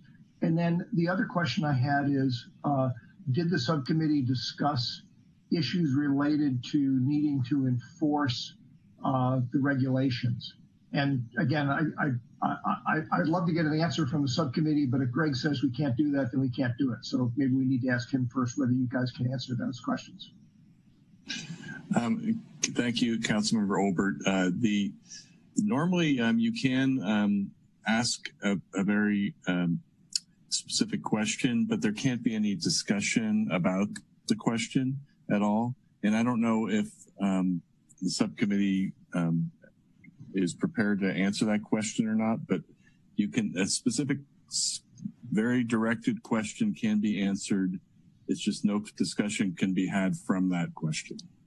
All right, I tell you what, I think I posed the questions, and I will promise not to do any kind of follow on to it. And if you guys have an answer, great. If it didn't come up, that's fine too. I just would like to know. Adam, you want to just briefly respond? Take a first stab at this, and Jeff or Stephen may want to jump in, or Al to respond to this as well. So on the enforcement piece, it is something that we've been looking at, and the staff has been looking at in terms of are people sort of following the requirements from the county, and do they have the encroachment permits, and are things being done in the appropriate manner? I don't know that I can give you a report on the state of that, but just because we haven't intimately been involved with what the city's been doing in those particular areas, but Jeff may have other things to add some color on that particular topic. And I think the idea with I don't know, we didn't discuss necessarily like counting foot traffic down on the downtown area on any particular time. I think we're hoping to get some data let this play out for a little while, to get some data from both from all the businesses downtown, and try to get a sense for the impact that has had on the businesses. But Jeff, I don't know if you want to add anything about the enforcement piece, or Chief or Stephen. Yeah, I actually am planning on adding a little bit to it, but if you don't mind, I was going to wait. That's part of my COVID-19 report. Sure. Okay. And then I believe the council actually will be able to discuss that a little bit, Greg, because it's part of my report. Yeah. Great. Okay. Yeah. Thank you, Jeff. Crystal, is the caller still there? Yes, we actually have 2 callers now. Okay, great. Let's get them on. Okay. Good evening, caller. Phone number ending in 451. Thank you for joining us tonight. If you could please lower the volume of the meeting in the background. You have 2 minutes to address the council, and at the end of the 2 minutes, you'll hear a chime indicating that it's time to wrap up. And you are now unmuted. If you could please state your name prior to providing your comment. Caller, ending in 451. Thank you. Good evening. My name is Barry Tolegani, and I believe I have spoken to every one of the members last week regarding a closure of traffic to the first 2 blocks of Laura Avenue last week. I have spoken to every business members of the first 2 blocks except the restaurant owners, and every one of us are hurting big time. After COVID-19, our business was about to pick up a little bit, and unfortunately with the street closure, last week I went from few customers a day, which is still not enough to pay for my expenses, to last week with the street closure of 2 customers.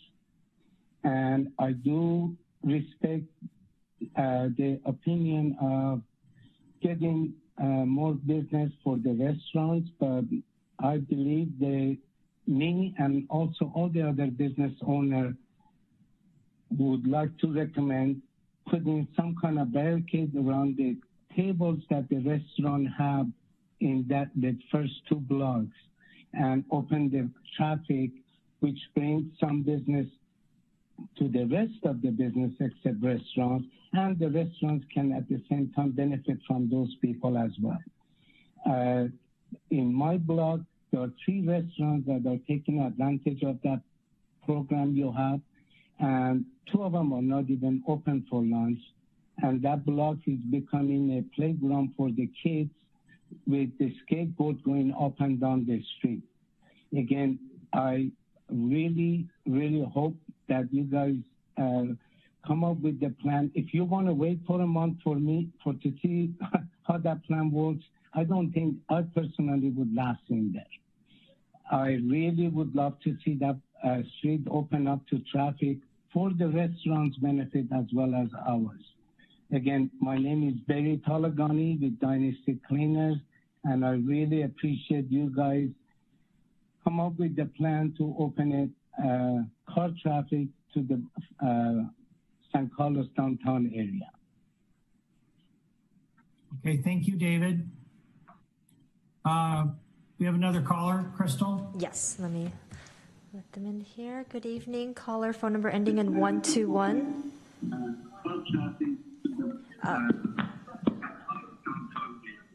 Sorry a second. Let me go ahead and remove that. There it goes. Caller, phone number ending in 121. Thank you for joining us tonight.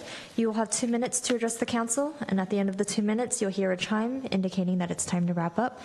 You are now on mute. Please state your name for the record before providing your public comment. Hi, my name is Bill Ryan, and I'm a business owner on the block that's being currently blockaded.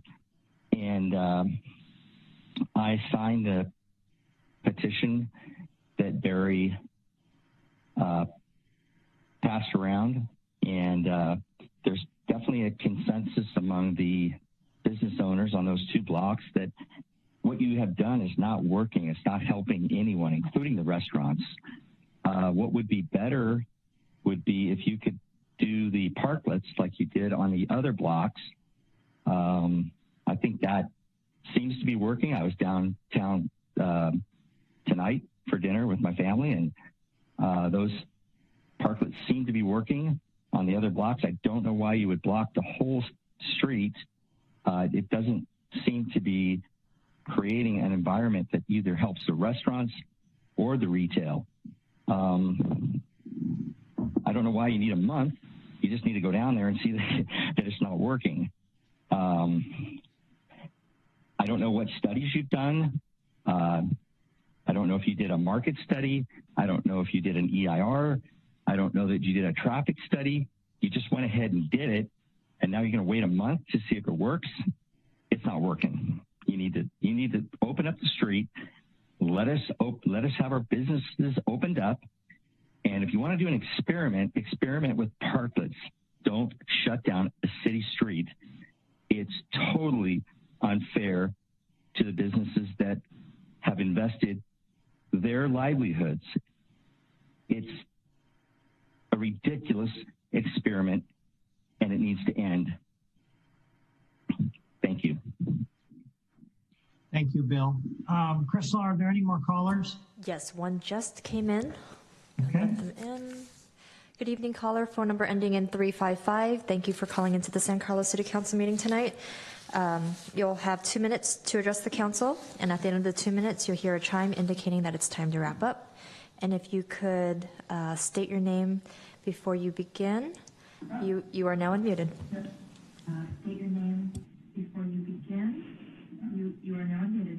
Hello, my name is Denise Kirksey. Denise Kirksey, and I have a business on the 600 block of Laurel Street, and I'm hoping that you would, and I would hope that you would come and take a walk downtown to see that this plan is not working of yours. On the 600 block, there are only a couple restaurants that are even open during the day, and they're not even using that space. It's been very difficult with everything, and we just need to open up our street. Thank you. Thank you, Denise. Crystal, are there any other callers? No other callers right now. Okay. All right. We have, let's see. All right. We've gone through public comment and council communications. I think what we're going to do now, as I recall, is we're going to go to reports to council. Item 9A, we're going to get an update on COVID-19. You starting, Jeff? I am. Thank you, Mr. Mayor, members of the City Council. Jeff Maltby, City Manager. This is our update on city activities over the last couple of weeks and in the coming week on our response to COVID-19. Could I get the next slide, please? Okay, you should also have control. Here, I'll try it.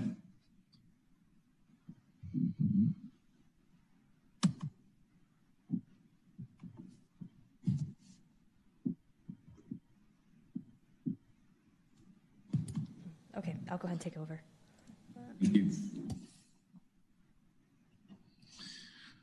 All right, the San Mateo County Health Order, the county continues to update this order on pretty much a weekly basis. June 17th, the county obtained permission from the state of California to move further into their reopening plan. The health official for the county issued a new health order, which has eliminated most of the existing restrictions. Businesses can now open as long as they ensure staff and patrons follow health order guidelines in terms of social distancing and wearing masks, providing hand sanitizer, those types of things. Essentially, Dr. Morrow has shifted the burden on addressing COVID-19 risks to individuals now rather than the government, and that's the existing paradigm that I know our business community right now, and as well as our local government, are starting to shift into addressing and working under this particular order model. Next slide, please. The state budget, the legislature approved the budget on June 15th and forwarded it to the governor for approval. The governor's not expected to approve it in its current configuration, and we're expecting long negotiations to be undertaken in Sacramento. That's not totally uncommon when there are difficult state budgets to adopt. Sometimes it takes many months, but we'll continue to watch that as it has impacts for us here in San Carlos and throughout San Mateo County. And we will continue to monitor that situation and report back on anything that's pertinent to San Carlos. I know part of the legislature's budget was to rescind all cuts to K-14 education, no matter what the federal government does. So we'll see how things are worked out in that regard in Sacramento. I know the city council, many of the members, as well as the city organization, has sent letters to our state legislatures urging them to rescind those K-14 education cuts. Next slide, please. Service and expenditure impacts. Budget reductions are in the works. With reductions in staff salaries and benefits leading the way that have already taken place. These are the city budget that we're talking about. We touched on this earlier this evening. Staff will be returning to work at city facilities on June 29th, so a week from today. That's our target goal, and we're working towards that reopening this week. So we'll have staff back in the office, and we'll begin offering services to the public in person at City Hall. We have our public works staff has really been very wonderful in terms of preparing our facilities with temperature check monitors and sneeze guards on our public windows and additional protections, screens around cubicles in our office. We're scheduling additional cleanings of our city facilities and doing everything we can do to help ensure that we're providing a healthy and safe working environment for our employees, as well as to members of the public who come into City Hall for services. Access to some of our city facilities will be limited to ensure social distancing so that we're in compliance there, and we're working out procedures on how to do that. It's not typical on any given day that we would see large crowds of public inside City Hall, but sometimes, folks arrive all at the same time, particularly at our planning and building counter and that sort of thing. It will likely take a little bit longer for us. We're monitoring our adult community center and its activities to try to determine the most appropriate time and how we would provide certain services to our senior community and population. Obviously, we've been told by health officials that particular population is particularly vulnerable to COVID-19, and we want to make sure that we've done everything we possibly can do to keep our wonderful senior community safe and healthy as we begin to reactivate some of those services. So you're likely at your next meeting likely have another update focused more on the youth center and the adult community center. Our bocce courts, tennis courts, and dog parks are reopening, and we're looking at sort of next steps in terms of playgrounds and fields and other amenities. We're still waiting on the health order. I know there's a lot of discussion in our community around sport leagues and practices and trainings, and other communities are doing different things. Our interpretation of the current health order is that those activities are still not permitted, and simply calling an activity that's been a league or a practice for a long time a camp isn't, in our opinion, coinciding with the intent of the health orders. So we're having those conversations with the county in terms of what that means, and I personally, this is just anecdotal, but I do expect to see in the next couple of weeks a likely change in that particular area, starting to allow some of those activities on a limited basis. Some of the national news on that hasn't been particularly good, with some of the national sports leagues attempts to reopen practice facilities and training camps and that sort of thing.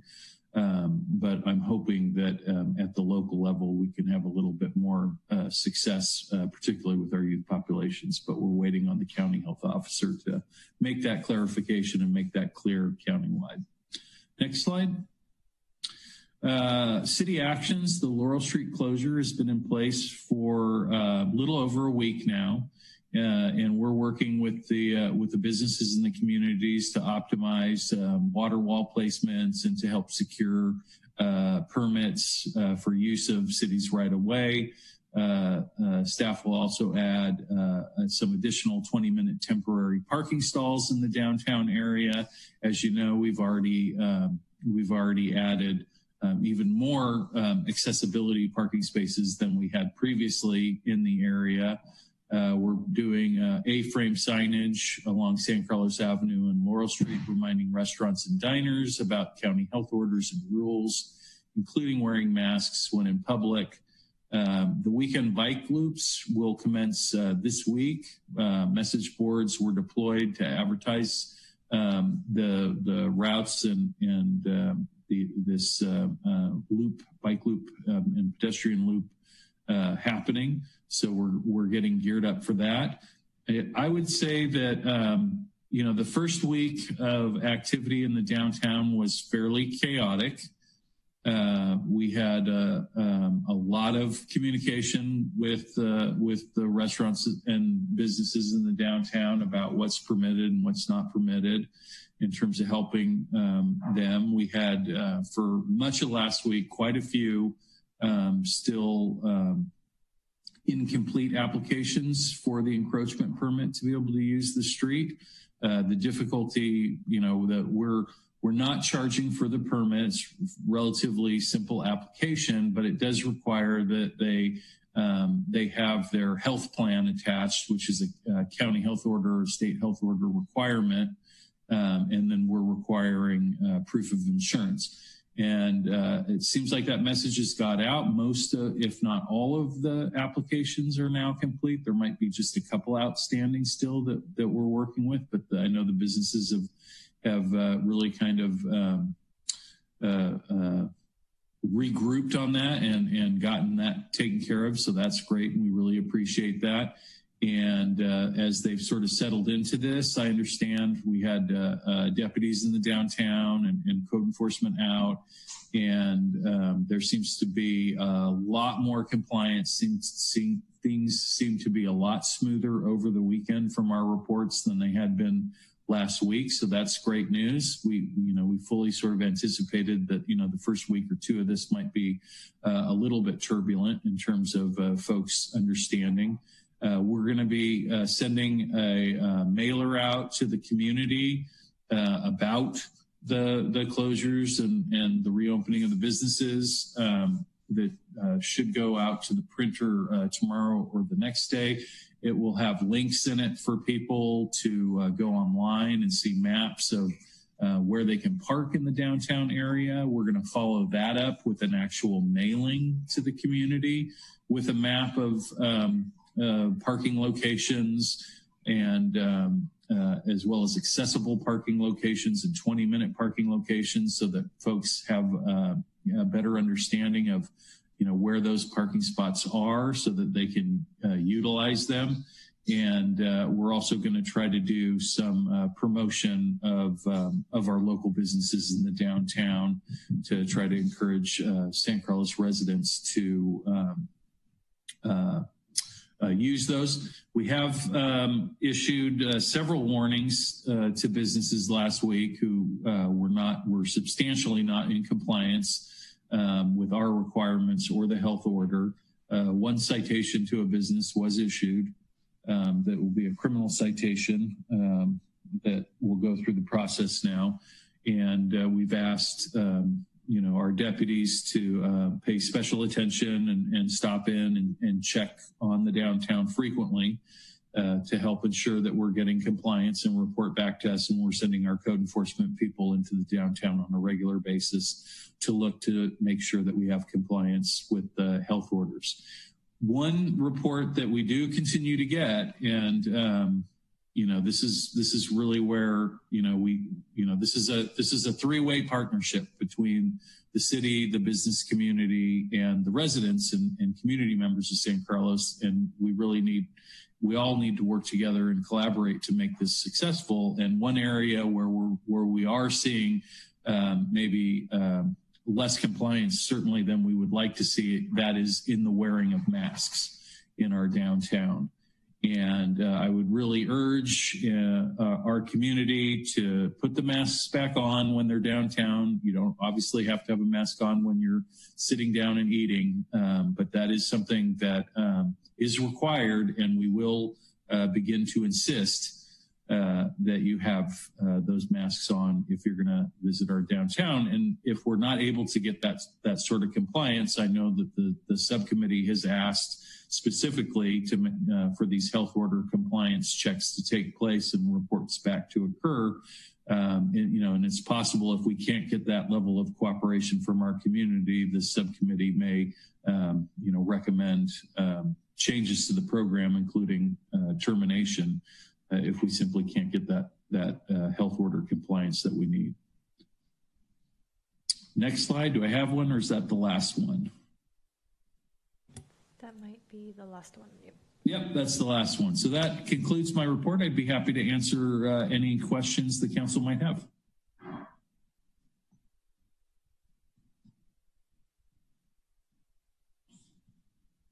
You're muted, Ron. So before we get to questions, has anybody called in? No, I'm not seeing any calls. Okay. Adam. Thank you, Mayor Collins. Jeff, thanks for the report. I just had one sort of comment. I appreciate the follow-up on trying to sort of promote all the businesses and get that and the sort of update on the enforcement.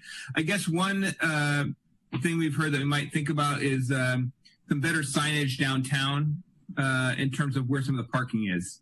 I know you've got the maps and other stuff, but sometimes people might be just trying to drive there and may not know that where to go for Wheeler Plaza and where the 20-minute parking is. So if there's ways to look at some on-the-ground signage, I think that would be beneficial as well. Okay, great. Okay, Laura? Great. Thank you for the update, Jeff. I really appreciate it. COVID-19 has wreaked havoc on so many, and I really appreciate the feedback from the business owners tonight, the open line of communication the subcommittee has with what's happening with downtown and the staff, because it really is going to take us all working together to figure out how to navigate the complexities of emerging from shelter in place with a backdrop of COVID-19 being ever present in our community. I'm also appreciative, Jeff, of your report that a flyer will be sent out to the community to describe what the program is. There was overwhelming community support for this initiative, unlike anything I've seen since I've been on council. And that being said, I was on a call today with some community members who were unclear about what the changes were downtown and actually where the parking was. So I think this flyer would be helpful to that. To the extent that we can, communicate in other social media channels as well. I know staff does a great job of reaching out into all of the various,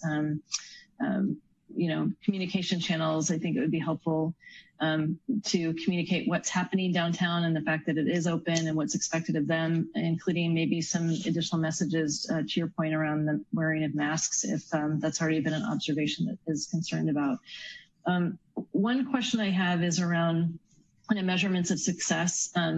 So I think it would be helpful to understand what that criteria is for, continuation of the program or, pulling back on it, and alternatively, if the team is looking at kind of optimizing the program, it sounds like there is some thought around maybe moving around some of the water walls. Maybe some are placed in front of businesses that don't necessarily want them.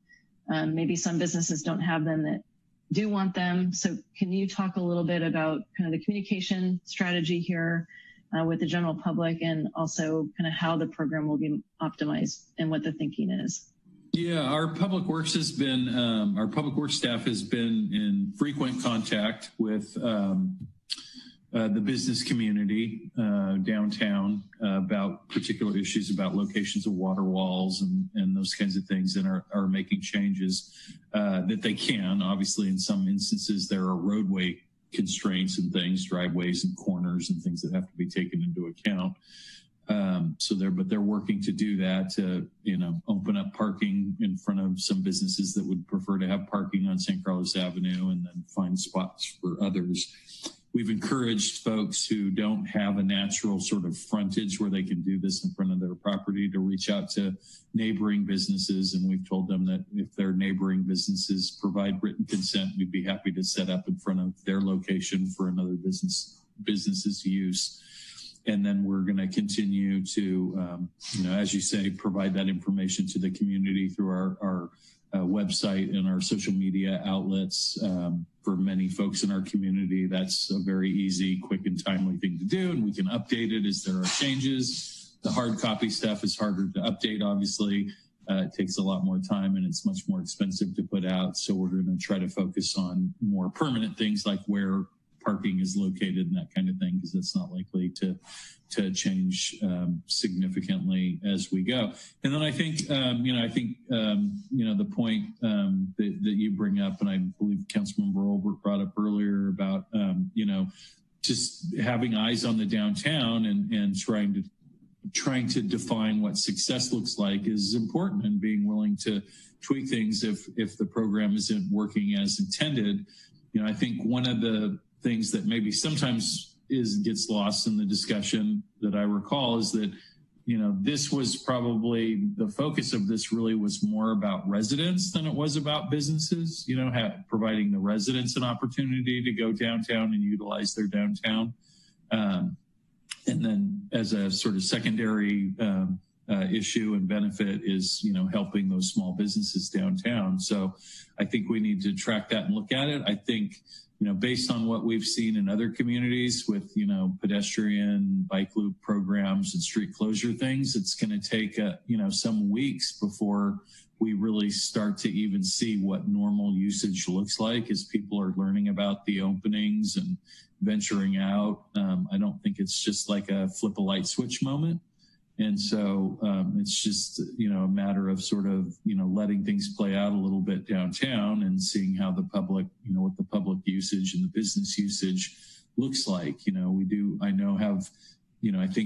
I think I heard today anyway, for the first time that town is planning on reopening now in July and taking advantage of this program as well. And that's so, we're still getting, new applications in from businesses in the downtown who want to participate in the program. So I don't think what we're seeing today is going to by any stretch be, what this final program looks like going forward. And then, we'd be happy to make the changes and modifications that the council's interested in making. Thank you. Okay, Mark. Thank you, Mr. Mayor. Let me start off with two questions, and then I have a number of sort of comments to make. Jeff, you mentioned that there was one restaurant that I gather because they failed to heed a number of warnings that they actually did get a criminal citation, or a citation that's working its way through the criminal justice system. Did I hear that correctly? You did, yes. Are they still allowed to use some of the outside space that we've been granting to restaurants? They are, now that they are fully in compliance with the health order and all our standards. All right. I will mention in passing that if there was not some kind of consequence to it, I'm comfortable with that. I think at the very least they should have lost. If they were violating the rules for 3 days, they should have lost the use of the space for at least 3 days. Yeah, we did that. We delayed their permit by a number of days as a penalty, and then they were issued a rather significant financial citation. Okay, good. I'm not interested. I hope everybody realizes I'm not interested in punishing people for the sake of punishing them. But there have to be teeth in what we're doing, or nobody's going to pay any attention to anything. The second question I had, just as a minor one, I've noticed in walking around downtown that I don't even know which restaurant it is. It looks like somebody has been setting up tables in Harrington Park. And I just wanted to understand if A, staff was aware of that, and B, if that was an authorized thing or whether somebody was just being unusually creative. I haven't heard of that, so that's a first. So thank you for that. We'll definitely be taking a look. I had heard about restaurants that had sort of taken advantage of city sidewalk benches. And we had reached out to those folks, letting them know what was and wasn't allowed. And we would not be permitting use of Harrington Park for businesses, as far as I know. Have not heard that discussed at all by the subcommittee or the staff. So we'll take a look tomorrow and see if we find anybody setting up in the act. And now that you and I have discussed it and they've heard it, hopefully it won't happen. There will be nothing for you to see. That's right. But we will refer to it as the Olbert rule. That's right. The observation I wanted to make, which goes back to touching on something that I had brought up earlier during the subcommittee report. And I want to emphasize here that, you know, the support for running this experiment was unanimous, and I certainly supported it. But I also have to tell you, again, my anecdotal experience, I go downtown basically almost every day, sometime late morning, early afternoon, lunchtime, whatever. Those couple of blocks of Laurel Street that we've completely closed off, they're totally dead. I mean, dead. There's barely usually, I think as one of the callers said, even the restaurant spaces and the parklet areas are barely being used. And I am not criticizing any of us for having supported doing this, because like I said, I supported it too. But personally, I'm very uncomfortable with the idea of waiting even a month to gather data, because I think I've seen enough data already to indicate to me that whatever the long-term trajectory of residential or resident use of a pedestrian mall ends up being, I think a better trajectory at this point for us to follow would be to open up the streets for most of the day, leave the parklets in place, add some new ones if we need to around specific restaurants, but otherwise open up the streets, maybe close them down, you know, late in the afternoon, so the dinner time hour, which is when, in my experience, most of the usage is occurring, even on Friday and Saturday nights. And otherwise, basically, you know, give the retail stores, the non-restaurant retail stores, back the parking spaces that they currently don't get to utilize. If it turns out that we see a growing interest throughout the day, earlier in the day, contrary to what I said, of people coming in and wanting to be milling around and socializing downtown safely, then we can always revisit that. But I really think we ought to fairly quickly make an adjustment here, not wait a month to see what's going to happen. Whatever the actual financial impacts are, I can only imagine if I was a small business owner struggling with things as they were, you know, the difference between a month, making a change in a month or making a change in a couple of weeks could be a big difference. And I don't want to, you know, I don't want to raise fears for people of their livelihood any more than have already been raised. So that's sort of my perspective based on me going downtown. I don't know what my colleagues have seen if you've gone downtown during the day, but I really think we ought to make a change sooner rather than later. Thank you, Mark. If there are no other comments, Crystal, I just want to check in with you, see if anybody's called in. No, there are no calls. Okay. Unless there's any other questions, I'd like to move on to 9B, which is to get an update on the public safety power shutoff action list. I think we've got a lengthy list of presenters. Jeff, in the interest of time, I know everybody's put a lot of work into this, and I really appreciate this. I'm just wondering if they might be able to give us the executive summaries on this, because I know that this was a fairly extensive list of items that and work that we gave you all 7 months ago. So I very much appreciate what what they've done, but because we're past 10 o'clock and we still have other things to cover. Well, in my experience, Mr. Mayor, when the council asks for the executive summary, they tend to get the executive summary. So we'll turn it over to our presenter here and look for the Cliff Notes. Okay, thank you. All right, good evening, Council. Nicole Scott, Senior Management Analyst in the City Manager's Office. I'm here to bring you the executive summary of our PSPS report. Let's see, Crystal, how do I go forward? You should be able to just progress with your arrow keys or toggle down to the left side? Doesn't look like I have the capability. Oh, okay, I'll take over.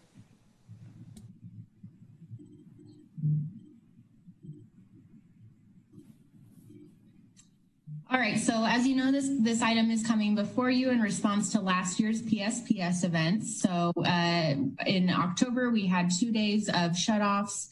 Council had a special meeting to hear from the public and hear from staff on the response to those events, and came up with a list of items for staff to study and bring before you this evening. So we've assembled an analyst working group to research the assigned tasks.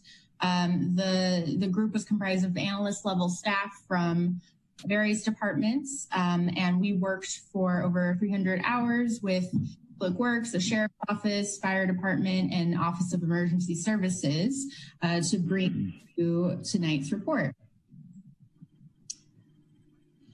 So we've broken down the report into these 6 categories, and each presenter is going to take on one of the categories and give a high-level summary. We'll be happy to elaborate and answer questions on anything that you need more information on. Tonight, the purpose this evening, though, we're not bringing any formal requests to council. We are just, offering the report and looking to receive direction. And so with that, I'll pass it over to Brian Carey to discuss communications. All right, thank you, Nicole. Good evening, everyone. My name is Brian Carey. I am the communications coordinator in the city manager's office, here to briefly talk to you about communications during a PSPS event. Next slide, please. All right, so when we are looking at our communications plan, we really have 2 main areas of focus. The first is really on proactive outreach. We want to prepare the community as much as possible before a PSPS event takes place. One of the best ways to do that is to create a PSPS community guide. This is a resource booklet, essentially detailing what a PSPS event is, providing tips on how to prepare your home or your business, and listing important contacts for both the city and PG&E. The cost is about $10,000 to $15,000 to design, print, and deliver this guide to all residents and businesses in the city. Our other main focus is on improving the information flow between PG&E, the Office of Emergency Services, and the City of San Carlos. And here we really just want to know when and how information will be coming to us so we can then inform the community accordingly. Next slide, please.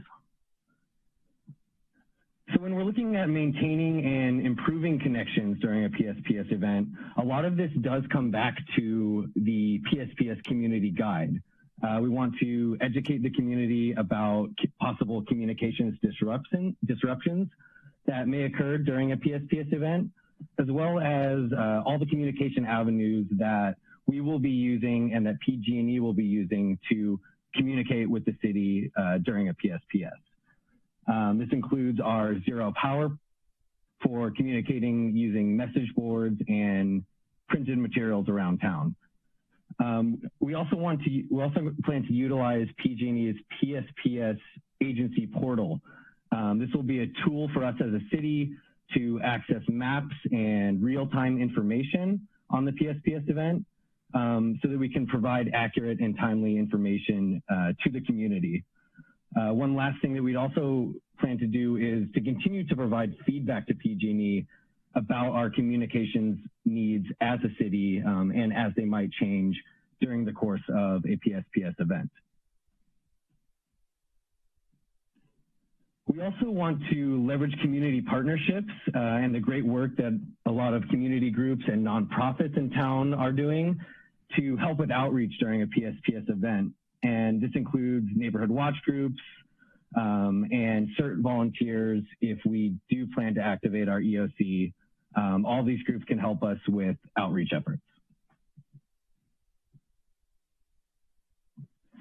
And finally, we want to make sure that we're reaching out to our vulnerable populations, both prior to and during a PSPS. Again, our PSPS community guide will be a great tool for some of the older folks in town, maybe those that don't use the internet or are not on social media. And we really want to support the efforts that are already being undertaken by PG&E and the San Carlos Fire Department. This includes outreaching to the community about all assistance programs that are available, such as PG&E's Medical Baseline and Vulnerable Customer Programs, which are opt-in programs that provide additional phone calls and home visits during a PSPS event.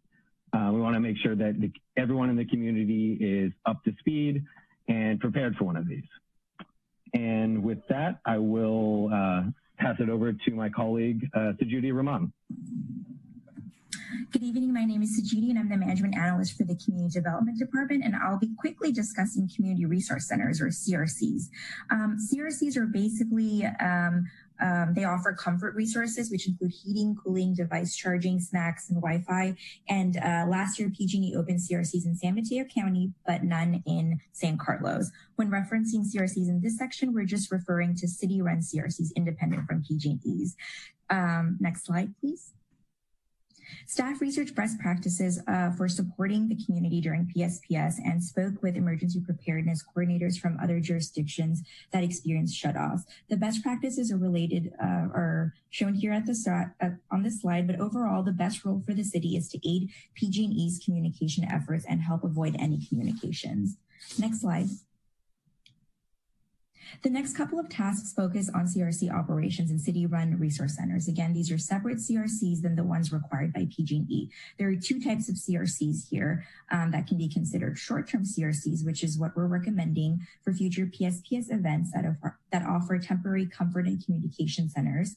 And the 4 proposed locations include City Hall, Fire Station 13 and 16, or the Courtyard. These central locations are ideal because they have backup generators. The cost for one CRC at any one of these locations is $4,200 for setup and $5,150 for each day of operation. Long-term CRCs, which are more like evacuation centers to provide shelter, are better suited to open in the event of an emergency such as fire. And this is a type of CRC we're not recommending. It would cost approximately $750,000. Next slide. To ensure proper public use of the CRCs, if activated, staff developed a set of guidelines with feedback from public safety, Parks and Recreation, Public Works, and the city attorney. The guidelines aim to help the community feel welcome and safe and include 4 important elements: hours of operation, behavior guidelines, resource use parameters, and infectious disease outbreak protocols in light of COVID-19. Next slide. Council asked staff to explore how we can go into impacted areas of the city to provide support and potentially set up Wi-Fi spots and charging stations in the hills like Crestview. We are not recommending CRCs be set up in remote areas, but be set up in our established centralized location that already have designated backup power. Next slide, please. So library staff also confirmed that the library will remain open during a PSPS, but only if the power remains on, since they don't have a generator. If continuous service at the library is a priority, there's an option to install backup power equipment, which costs approximately $750,000. However, because of the limited space, kitchen size, and resources at the library, the Youth Center or the ACC would be better candidates for this type of improvement. An important component of the CRC is providing fast charging options so community members can continue to communicate. There are a variety of fast charging options, but the one recommended by the Public Works team is a multiple power strip charging station. As seen in the photo, the power strip will be secured to prevent theft and offer 4 power strips, 2 of which will offer fast charging stations. These charging stations will be located at the CRCs at the exterior of the building with tables, chairs, and a canopy. The cost is $500 to $1,200 per station. Next slide. Lastly, to address public safety during the 2019 PSPS events, Sheriff's Office doubled staff levels and increased activity, including high visibility patrols, community engagement, and security checks. To meet the needs of the community for future PSPS events, staff believes current law enforcement levels will be adequate.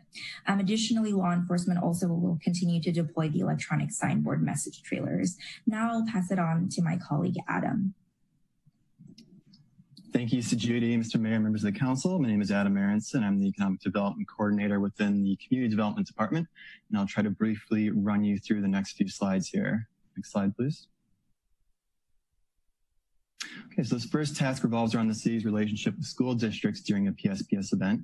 In the past, staff has connected the district with Peninsula Clean Energy to evaluate locations for solar and backup battery installations on school campus. Now, with regards, though, to using space at schools in the midst of a PSPS event, the district is not able to offer community space during a power shutoff, as our highest priority is providing students with a safe educational environment, and allowing the general public to enter school grounds is perceived as a safety issue. I should also note here that in addition to the San Carlos School District, staff are continuing to reach out to the Sequoia Union School District on ways to support one another in such an event. So with these items in mind, staff recommends that the city support the district in backup power research and continue conversations to look for opportunities to provide community support during a PSPS event. So now looking quickly at hotels, staff recommends that the city continue communications with businesses during a PSPS event and look for opportunities to support them as they arise. However, we do not recommend pursuing any formal agreements with hotels to offer public support during an emergency, as they've reiterated that their top priority during such an event is to serve their paying guests. Next slide, please. Now, these two items focus on our business community and the need to either support their access to supplies or provide them with the ability to ensure that their goods do not spoil. Very quickly, we do not recommend that food from local businesses be prepared at city facilities for community consumption due to liability concerns if that food was to cause an illness. We instead recommend that the city support local businesses through its outreach plan, and that the city promote the donation of food to food banks and other subsidized meal providers that are better suited to receive such donations, and encourage local businesses to stock up on supplies prior to a PSPS event as much as we are able. Next slide, please. Now, with regards to loaning out quiet generators, looking into this has proven very difficult to assess the number of generators that would be required by medically vulnerable members of our community. Additionally, taking on the responsibility for providing generators puts the city at considerable liability risk. For these reasons, we do not recommend that the city establish a system for loaning out generators to the community members, as failure of a city-owned generator or installed generator could result in serious medical harm or death, for which the city could be held responsible.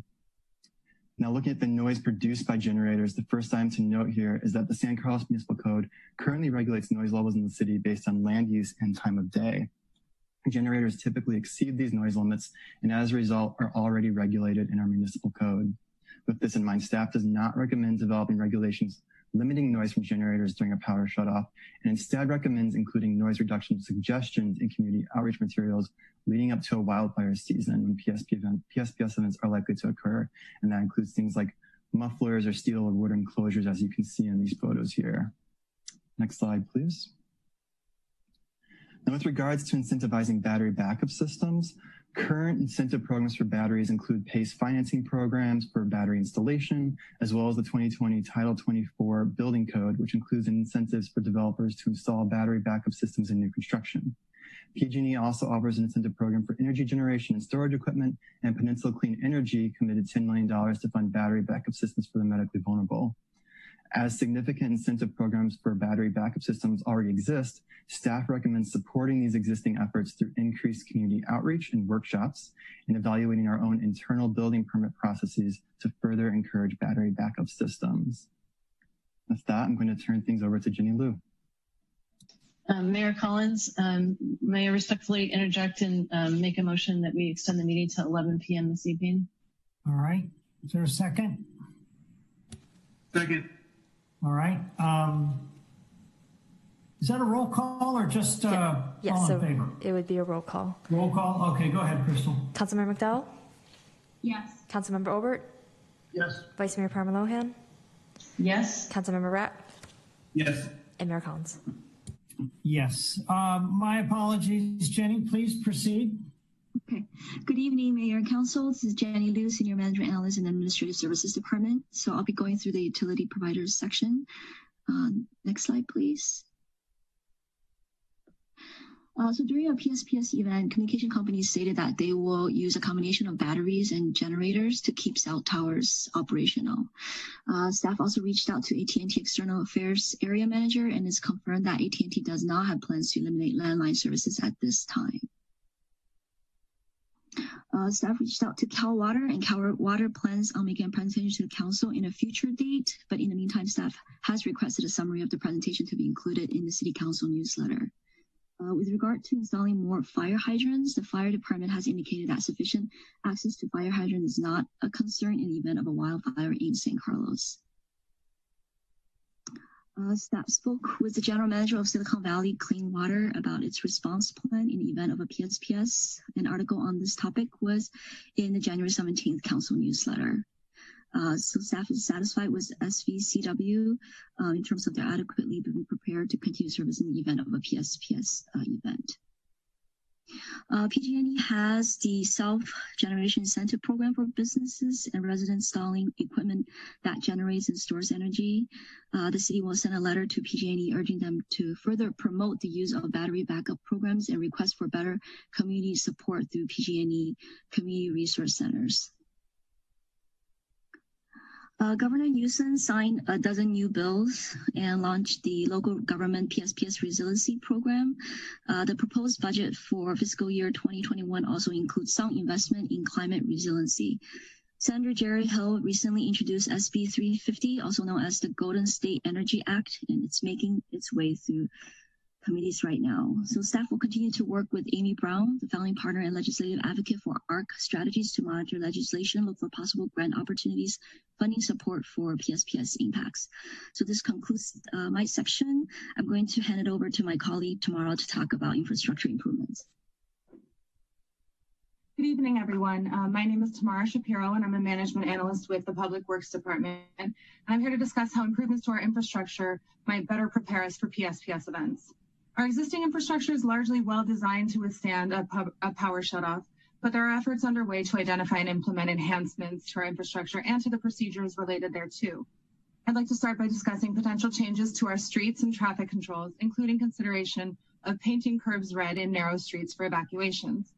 Our current procedure is that the San Carlos Fire Department evaluates streets for evacuation safety on a case-by-case basis, with special emphasis put on ensuring that streets are wide enough to allow the pass-through of the fire engine. Because the path of a fire is unpredictable, designating a fixed evacuation route in advance of a fire doesn't ensure that it's necessarily the safest pathway for evacuation. In addition, red curbing is not necessary for PSPS alone because no evacuation occurs in a power shutoff, only in an actual emergency. So what we're recommending here is that staff deploy temporary no parking signs once an optimal evacuation route is identified. We also recommend the continuation of the current practice of reviewing streets for red curbing at the direction of the fire chief. For our next task, we don't have an action for this. We think that our existing process is the safest option for the deployment of stop signs to intersections with inactive traffic lights. Next, we have upgrade of all traffic signals in the city to ensure that they are operating on battery power. The Public Works Department has a budget request for CIP project for traffic signal system analysis, which is to be a holistic evaluation of the traffic signal system throughout the city. It'll include all kinds of technology upgrades, including the consideration of backup battery power. The primary drawback of backup battery power is that it doesn't last for the typical duration of a PSPS event. So operating at full service levels, the traffic signal exhausts battery power in about a day. Operating blinking red, it'll exhaust the battery power in 3 to 4 days. That said, we do recommend proceeding with the FY 2021 budget request of $350,000 to hire a consultant to conduct the traffic signal system analysis. In addition, we also looked into how we can ensure the continued function of our sewer system, including backup plans for sewer system pumps.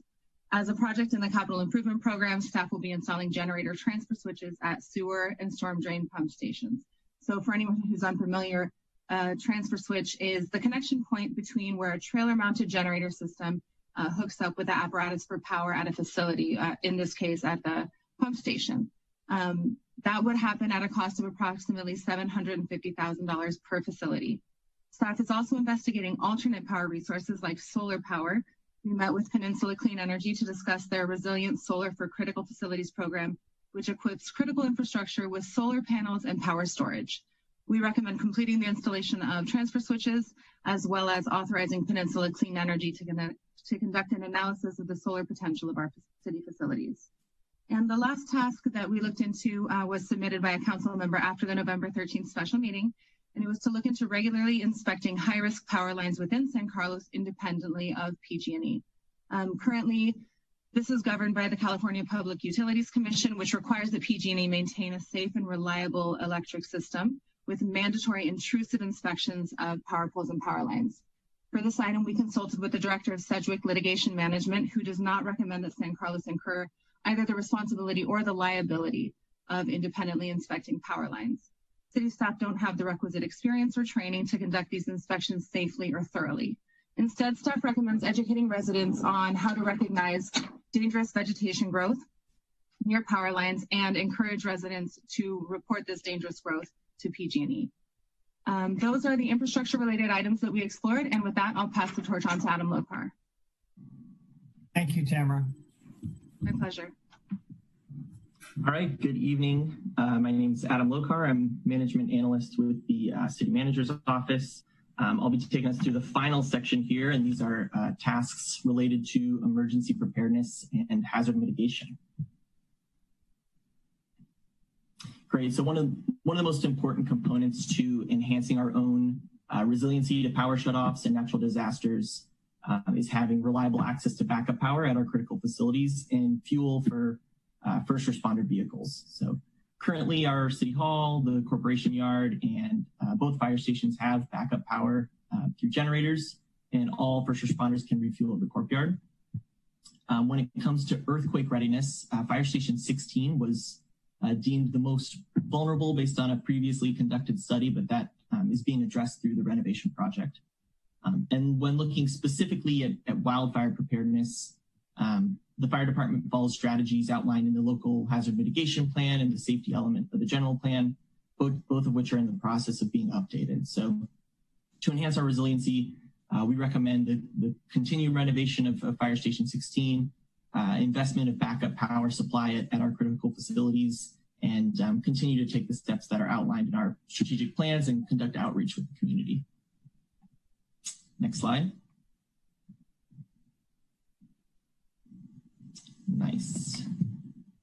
So the Sheriff's Office, Fire Department, and County Office of Emergency Services conducted an evacuation drill in June of last year. This was really well received by participants and drew interest from neighboring cities as well. The county has also at the same time contracted with a company called Zonehaven to develop software that will allow police and fire to better coordinate an evacuation across multiple agencies in a real dynamic situation.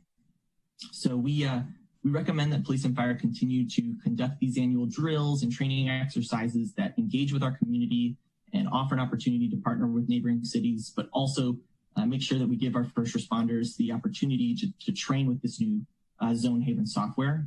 Conducting these drills costs roughly $1,000 for food and for mailers. That doesn't include staff time to plan and execute.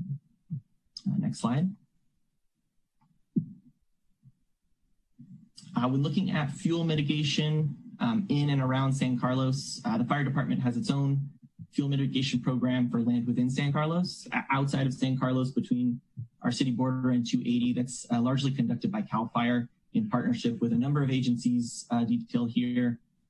They have their own kind of fuel mitigation policies that staff considers thorough, but we recommend just the continued communication and collaboration between our fire department and these neighboring agencies to mitigate fuels. And we think this could be discussed at a future Fire Safe Council meeting. Next slide. All right, so the gate on Hallmark and Crestview. This gate, it blocks through traffic on those two streets, and it's located within the city of Belmont. Currently, San Carlos staff, we have the ability to open this gate through a kind of daisy chain solution. can open it in the event of an emergency. After reaching out to Belmont City staff, they informed us that this is a particularly politically sensitive topic for the Belmont City Council. We can revisit this question with the City of Belmont's City Council, but we'll kind of do so at your direction. Next slide. All right, and then when we're looking at what city staff can do, roles we can fill during an emergency, we are all disaster service workers, and we complete FEMA training during onboarding on how to fulfill roles should an emergency operations center be activated. So if there is an EOC activation, the first priority would be to have staff the EOC and address the emergency. And once the EOC is fully staffed, we can focus on some secondary efforts like outreach activities. But if no EOC is activated, staff can primarily support PG&E and their communication efforts and to facilitate their response. And with that, I'm going to turn it off back to Nicole to finish up. Okay, so that was all the tasks. Wow.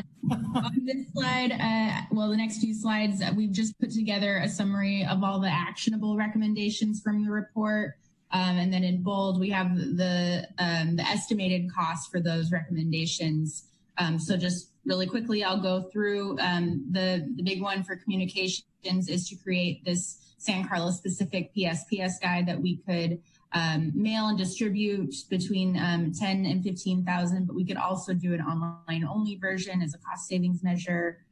We want to do a zero power communications plan, enlist the help of CERT to if we activate the EOC, and then also Neighborhood Watch and other community groups to help with communications.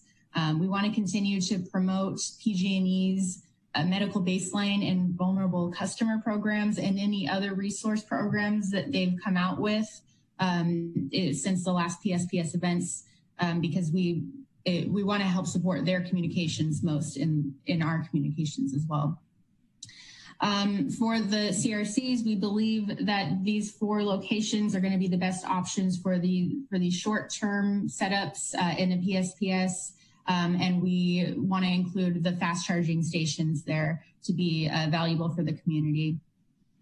And the cost, there's a range there on the cost, but initial setup, including the charging stations, is about $4,200, and then there's ongoing operating costs depending on the type of staffing and resources that we need to supply the CRCs.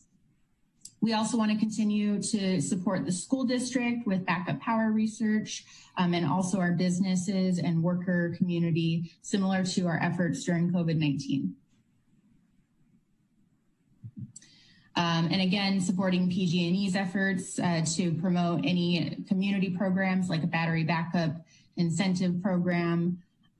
We want to recommend to proceed with the budget request for the traffic signal system analysis project that would look at battery backup for our traffic signals.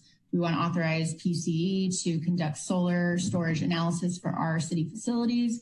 And then we're looking at continuing regional training exercises using the new Zonehaven software. And to go forward with that, it would be about $1,000 per event. So that concludes the presentation. We have a lot of support staff here to help answer questions this evening. And I'll turn it back over to the controls. Thank you, Nicole.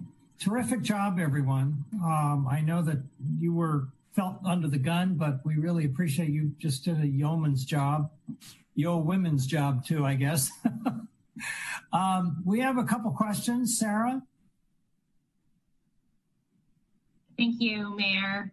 I just also wanted to commend staff. I think this report is phenomenal, and I can tell that 300 hours of staff time went into putting this together. It compiles so much research and lessons learned and best practices, and you guys looked at Half Moon Bay and Santa Rosa and so many different examples. So just a really phenomenal job, and thank you so much for all of your hard work. It also answers a lot of community questions. So I would really like to, I know in the report there was some research into how other cities are kind of putting the word out. I like the communications plan. I think that doing online and a mailer would be great. I think people really pay attention to the mailers. And I know that it's costly, but I would like to consider that. I also noted that Menlo Park created a dedicated webpage for this information, and I would be interested in San Carlos doing something similar. And I would really like to see this report posted online so that we can drive our community members to it to answer some of their questions, because it really does answer so many of the different tasks that we went through during our community engagement process. Questions, I have two quick questions. I know with the Zero Power Communications Plan, is there talk about investing in some kind of electronic signage at the ACC on the corner so that kind of a longer message could perhaps be posted to the community? And then my second question is, are we keeping our eye on grant opportunities to help fund some of these suggested actionable items? Thank you. All right. Anybody like to respond to those questions by Sarah? Nicole? Yeah, the first question about using signage at the ACC, you know, I'm not sure off the top of my head the status of the new signage that's being installed there. I would have to defer that to Public Works to answer on that project. But, you know, part of the Zero Power Communications Plan is that we would put up signage at all of our facilities, kind of like how we noticed for a city council meeting. We want it to be up in places where people can easily access it. Okay. That's great, thank you. And then is there any information on keeping our eye on grant funding opportunities? Yeah, that's certainly something that we want to keep track of, you know, being in communications with our partnering agencies on this. We're keeping our ears out for things like that. We have the Office of Emergency Services that also is helpful to notify us of something like that. And then also keeping communications with our neighboring agencies, yes. Thank you.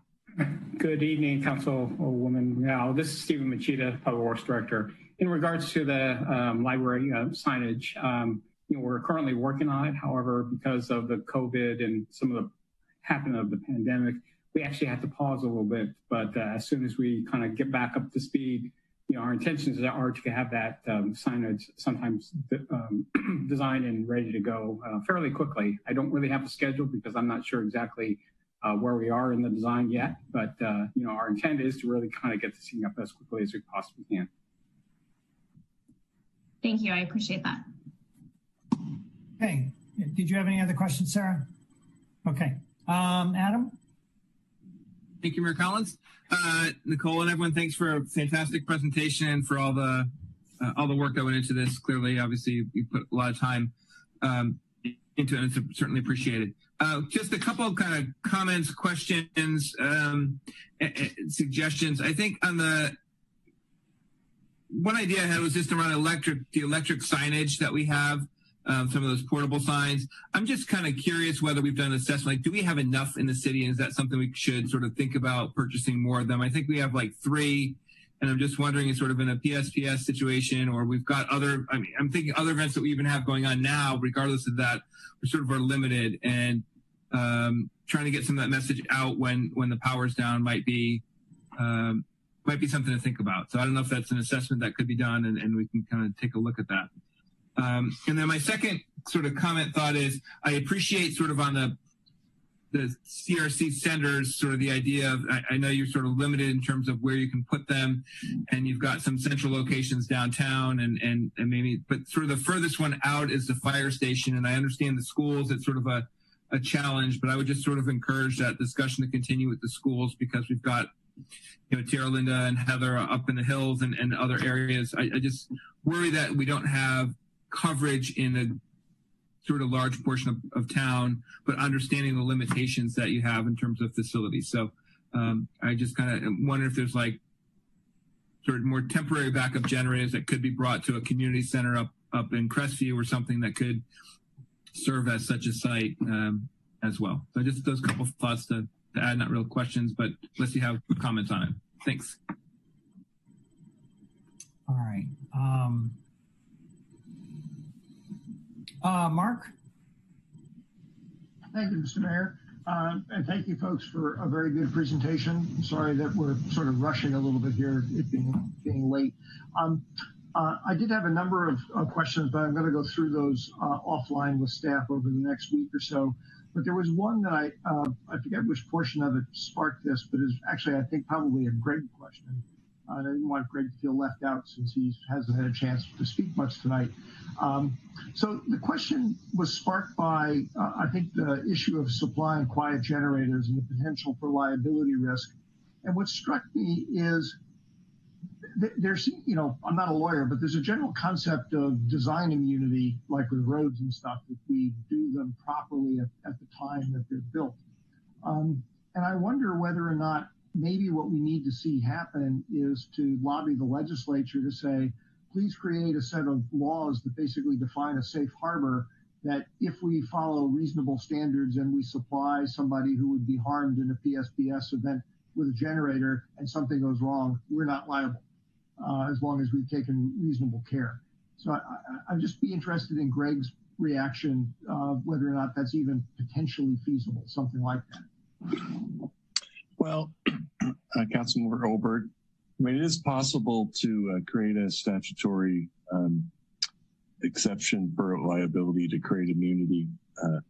And it occurred to me when you were posing the question that there might be, depending on the nature of these events, we may actually be able to have immunity if it's in the conjunction with a declaration of emergency that might occur from a PSPS event. And I think I'd have to look at this and I can get back to you offline about it. But I think there's some elements of the declaration of emergency from the last year's PSPS events and the attempts by the governor to try and address them that may still be in effect. But I think in a general sense, I think the liability question that probably our risk managers were worried about is not necessarily simply the provision of the generators, but creating the obligation to address the particular needs of residents. And if the generators failed or if, they ran out of gasoline or some other different things that might happen, that might have affected somebody that was relying on that provision, we would just want to be comfortable on that. And I think that was one of the concerns that arose out of providing generators but some of the other items were much less risk, and I think they could still be helpful and protect the public in such an event. All right, well, thank you. Let's talk about that offline. I appreciate it. It's potentially interesting. Thank you, Mr. Mayor. Thank you, Mark. Laura. Yes, I want to echo my thanks to the team for putting together this very robust report. It made excellent reading, and I agree it answered many of the community questions. And so hats off to Nicole, Adam, Brian, Jenny, Judy, and Tamara for putting this together. What I really appreciated about this was not only its thoroughness, but also the articulation of the infrastructure that is currently in place in the county with respect to resilience programs and the various roles and responsibilities of all the agencies. And I think from this, I think drew a clear line in terms of, how San Carlos can help, the city of San Carlos can help its residents, support their safety and comfort during these power shutdowns. So I want to thank you for that. I think the communication programs make a lot of sense, and it seems like taking a community guide approach to really publish that. I think that would be worthy an investment, as well as I appreciate Council Member McDowell's suggestion of creating an online portal similar to what was done for COVID-19.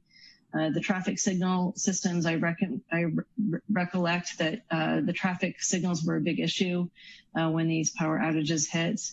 And then finally, with respect to the community resource centers, I think, depending upon which ones are opened, it would likely depend, I would imagine, on the magnitude of the event. So I would expect that staff would make some determination in terms of what resources would be deployed there. I'm also appreciative of Councilmember Rack's suggestion of continuing to try to partner with the schools to see if there might be an opportunity so that we can get closer to the residents who are in the hills with that. And I did notice as well the Zone Haven software program seems like an interesting avenue to pursue. As well, I appreciate the continued conversations with the multiple agencies that deal with the open space. I know that's not necessarily part and parcel to the power shutdowns, but I think the threat of fire is what is concerning and why that was in there.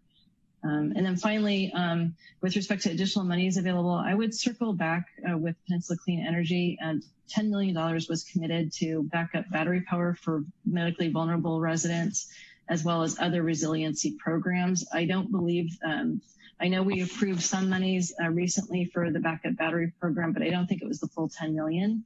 So there could be opportunities for partnership there. Again, fantastic job. Really appreciated the learning and work that you did. Well, thank you all again.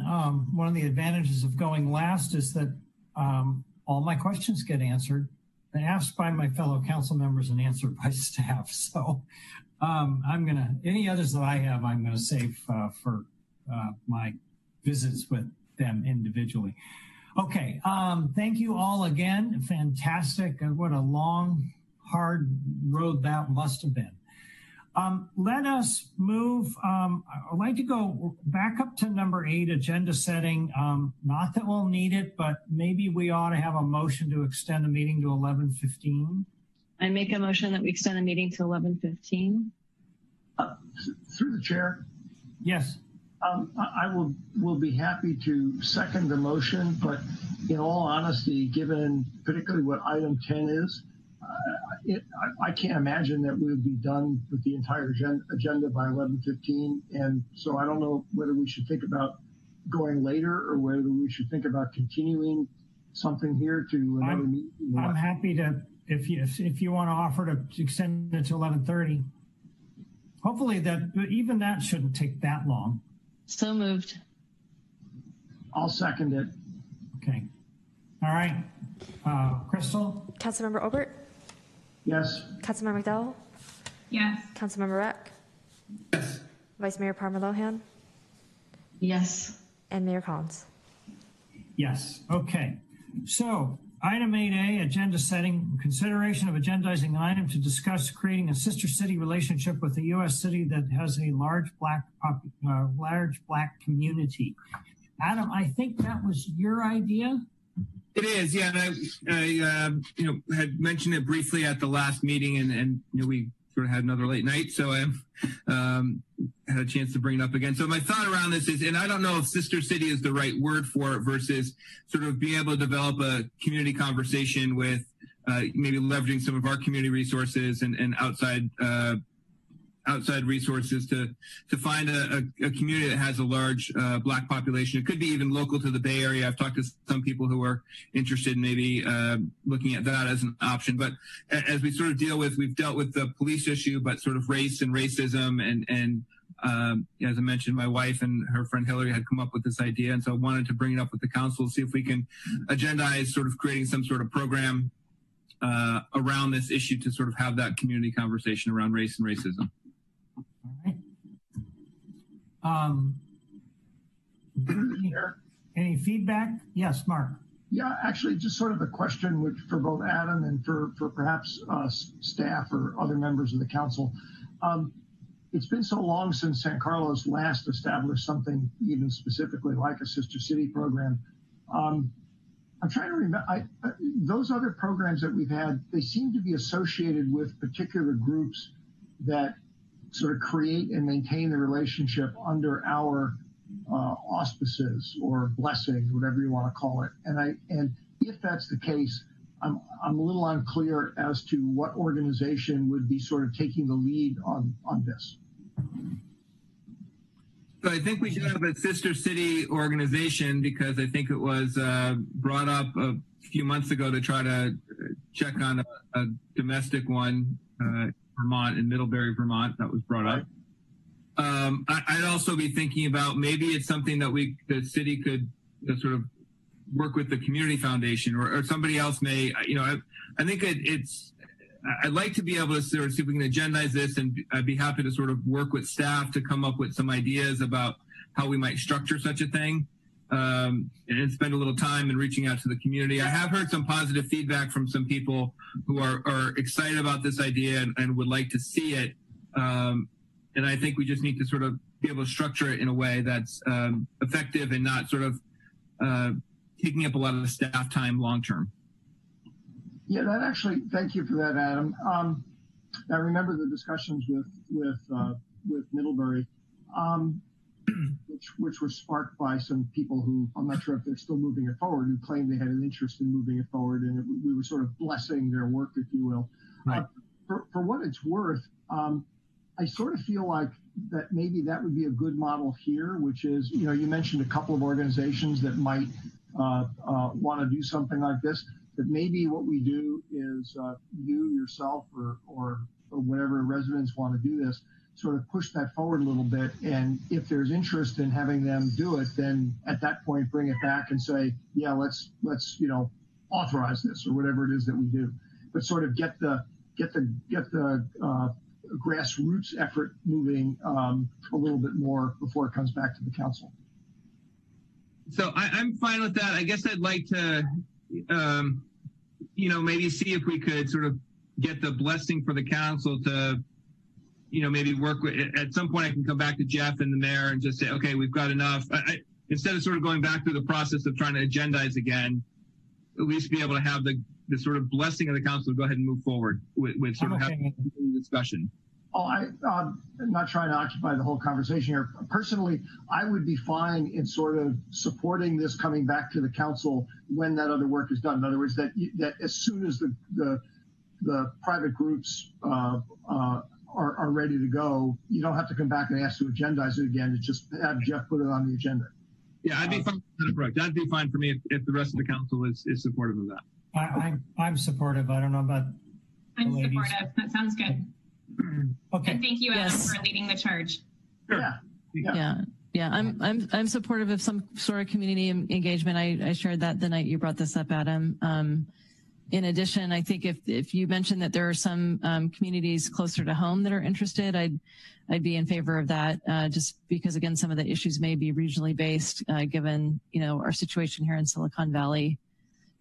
So those would be my 2 cents. Through the mayor, just a reminder that we're just talking about agendizing something. So I think the next step after this brief discussion, just introducing the subject matter, would be to have a vote whether or not to agendize it. And it could include the provision that Councilmember Obert was talking about, to bring it when it's ready to come back, or after you've explored some preliminary information. I'll move that the item be authorized for agendizing by the mayor and the city manager at the time designated or deemed appropriate by Adam Rack in the work that he'll be doing. Second. All right. Do we need a roll call vote on this, Greg? Yes, you should have one. Okay. Crystal? Vice Mayor Palmer Lohan? Yes. Oh, actually, I'm sorry. Through the chair, we do have a caller public comment. On this item? I believe so. It came in during this item. Okay. All right. Let's hold that and take the call. Okay. Caller phone number ending in 663. Thank you for joining us tonight. You'll have 2 minutes to address the council. And once your 2 minutes is up, you'll hear a chime indicating that it's time to wrap up. I am now unmuting you. You are now on mute. If you can please introduce yourself before you begin, that would be great. Good evening. This is Commissioner Dana Johnson. Hello, Commissioner. And actually, Thank you. I would like to commend actual council member Rack as well as the variety of council members that we have here in the regards of the Sister City project. Just as maybe a recommendation and some feedback as you are trying to consider how to structure this actual project, I would maybe suggest having some type of a subcommittee, and members of the community need to be, I would say, reaching out to people of color that may be within the community, officials that also identify as people of color, and maybe allies to come together with these organizations to actually structure this actual project in regards of Sister City. And I would probably look into renaming it. Thank you for your time and have a good evening. Thank you, Dana. Did we have any other callers, Crystal? No, no other callers. Okay, so we have a motion, I believe, in a second. Yes. Go ahead. Vice Mayor Palmer-Lohan? Yes. Councilmember Rack? Yes. Councilmember Olbert? Yes. Sorry, let me go ahead and remove this person. Councilmember McDowell? Yeah, you're muted. Yes. And Mayor Collins? Yes. Okay, let's move on to 8B. This is consideration of agendizing an item of discussion about modifying Laurel Street closures from 600 and 700 block of Laurel Street. Provide the city manager with discretion to set hours and modify or terminate the program as needed, or consideration of terminating the program. So, through the chair, I believe that. Go ahead, Mark. I believe that was mine. And this grows out of stuff that we've talked about several times tonight.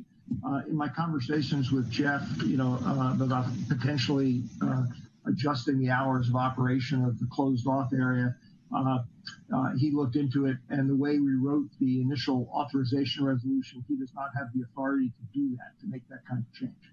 And so hence the purpose of this agenda setting item that I'd like us to discuss whether or not we would like to grant him such authority to do that kind of change, or to make other kinds of changes as well in order to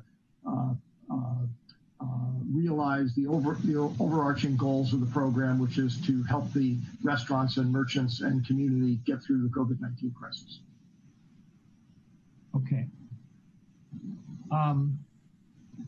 Anybody else in agreement that we should have this conversation at our next meeting?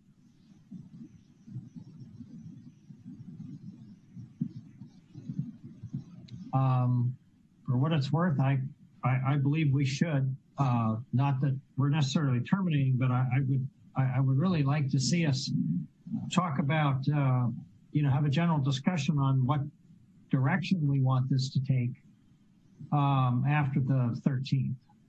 So I'm just curious, does anybody else feel the same way?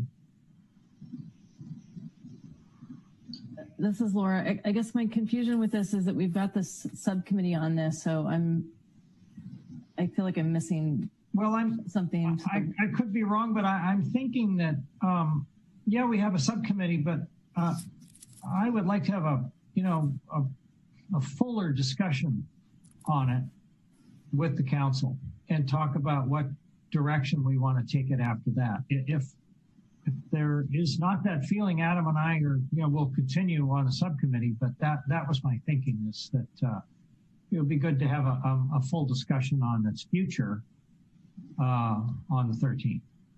Understood. I would be supportive of that.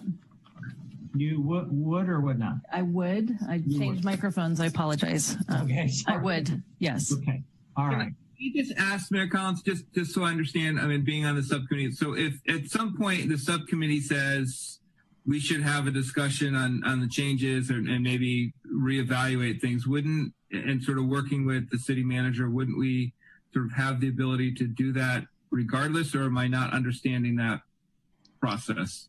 Through the chair, that was exactly the question I asked Jeff, and the research that came back is, I guess I wasn't clear enough. The way the resolution was enacted the city manager, even if the subcommittee were to direct him to do it, the subcommittee doesn't have that kind of authority, and the resolution doesn't give Jeff the authority.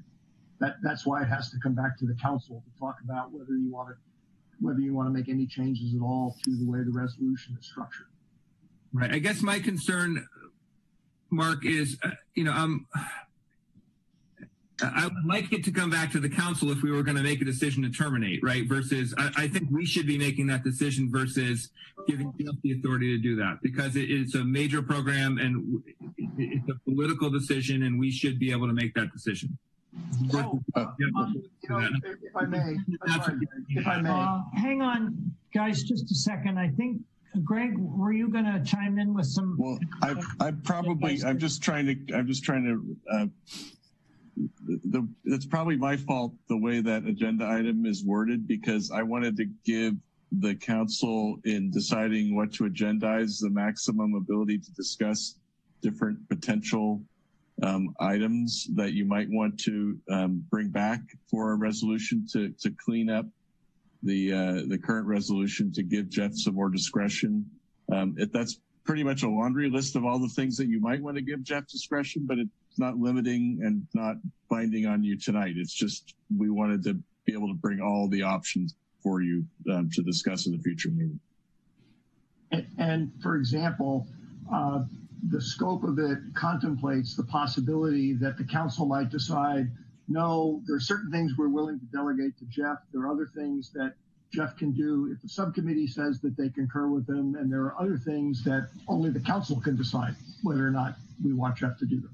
So that could be part of the discussion too. And Greg's right; it was written broadly just to say that, so we don't get into the situation again where we're like, gee, we wish somebody had the authority to do X, and they don't. So. Okay. Yeah. All right. Well, I mean, it seems like you've got 3 votes for it anyway, so I'm just gonna.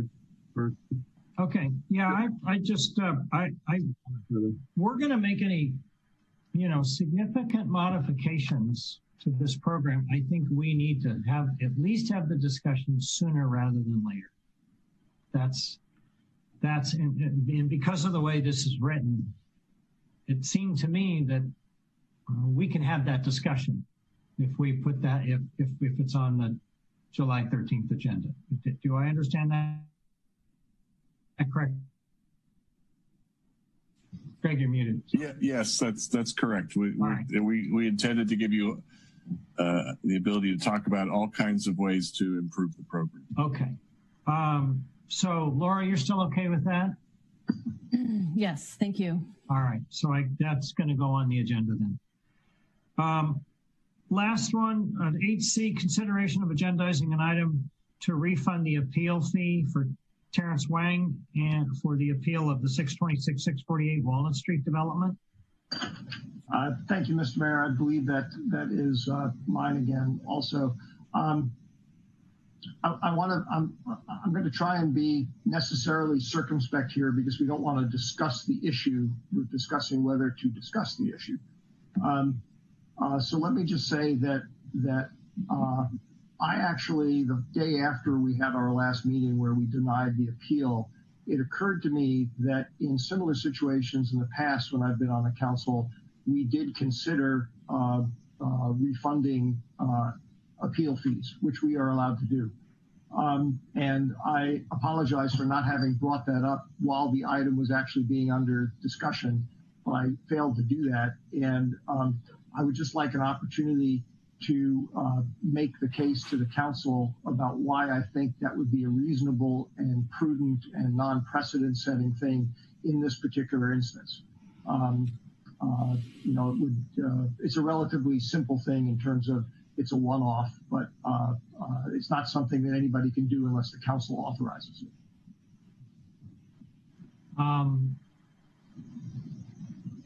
Anybody want to contribute to that idea?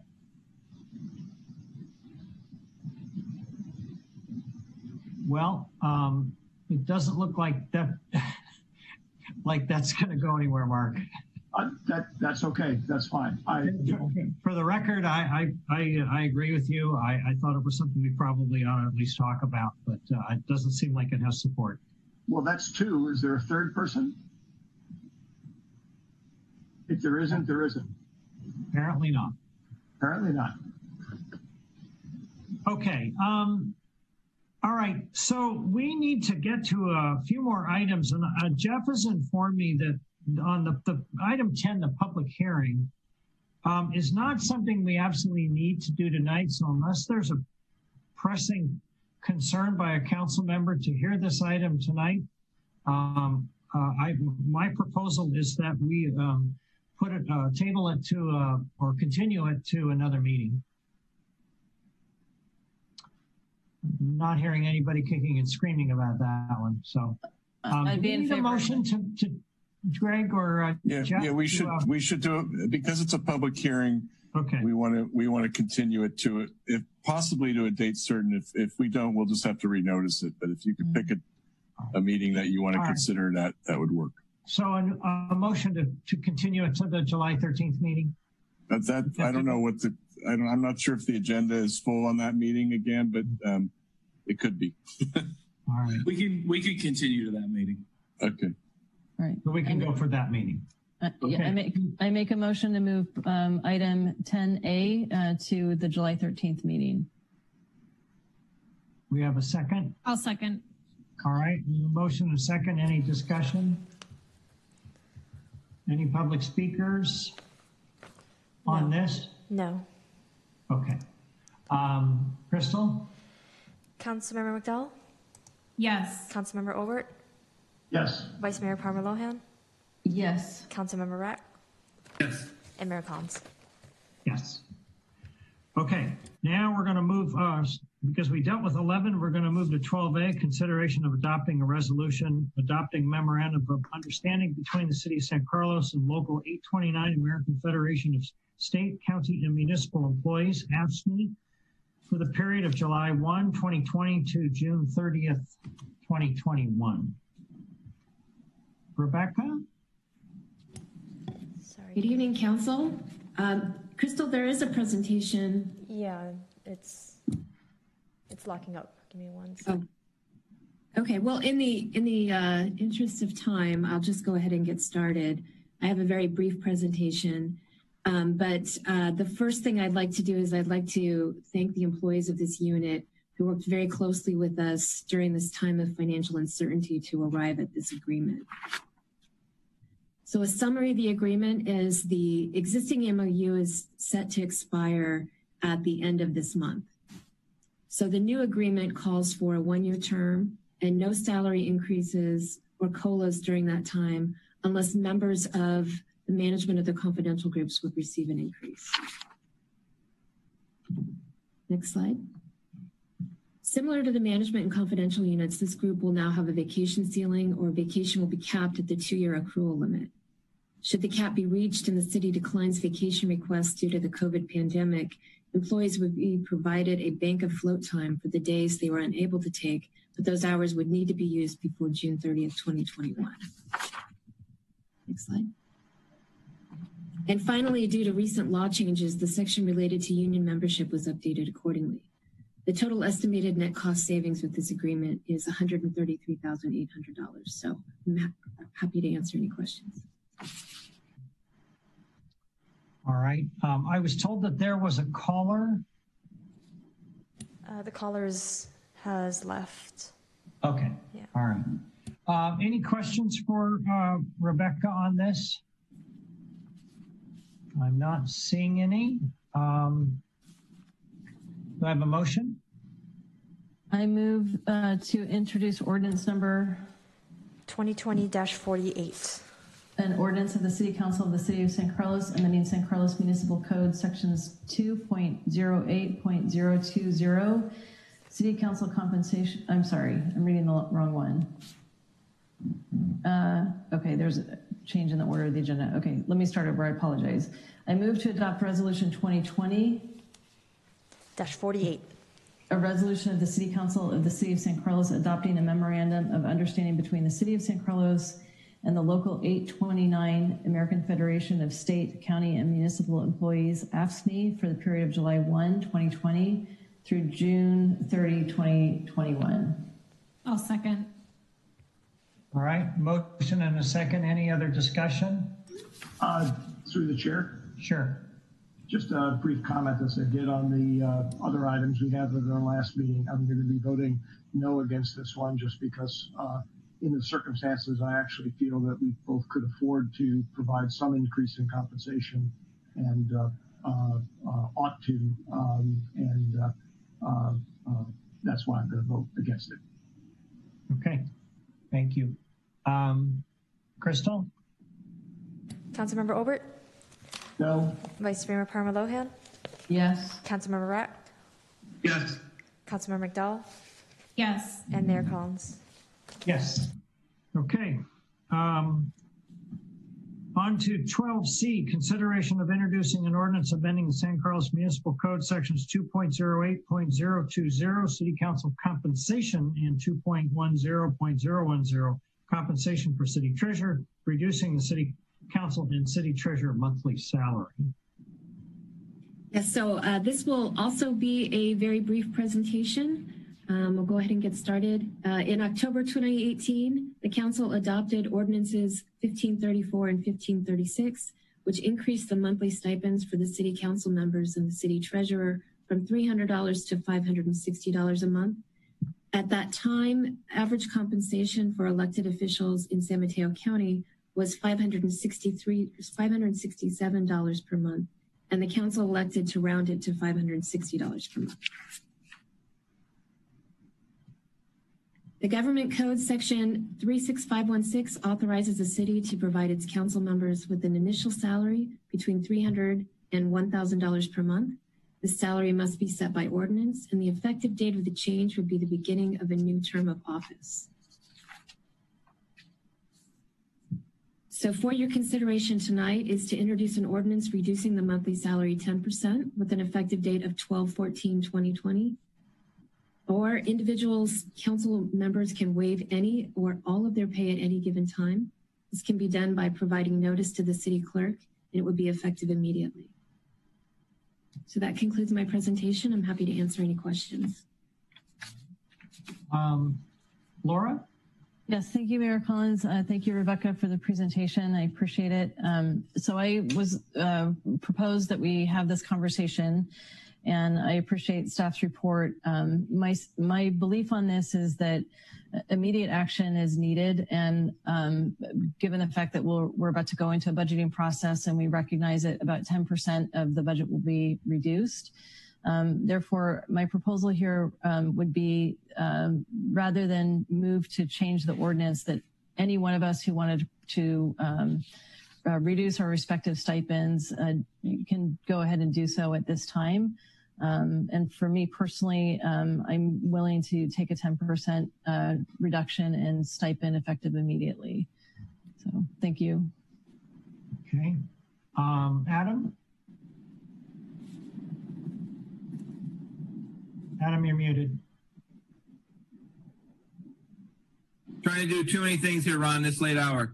I think I'm okay. I mean, after Laura's book, I mean, I was going to just, my only question was, and it's not relevant now, so I'll just kind of wait. Okay. Mark?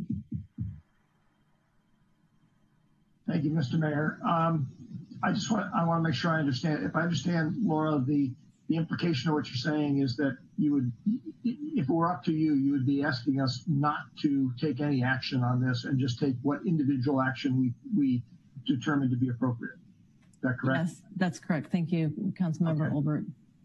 I'm sure that's exactly what you said. It just is late and I'm tired, so I wanted to make sure I understood. Yeah, that's fine. I mean, I actually, you know, as I said last time, I think that this probably doesn't go, the original idea, I wouldn't have minded if it went further. So I will be contacting Crystal with an appropriate elimination of my compensation, which I guess I'll have to do tomorrow in writing. So. All right. So at this point, it sounds like what's on the on the table here is not introducing this ordinance, or what are we doing? Not taking action? Yeah, I see that there's two choices, right? And if we're to change the ordinance, it doesn't take effect until after the election. My personal belief is that immediate action is necessary. So I'm recommending to pursue the option where each of us individually can reduce our compensation by whatever amount we feel comfortable with.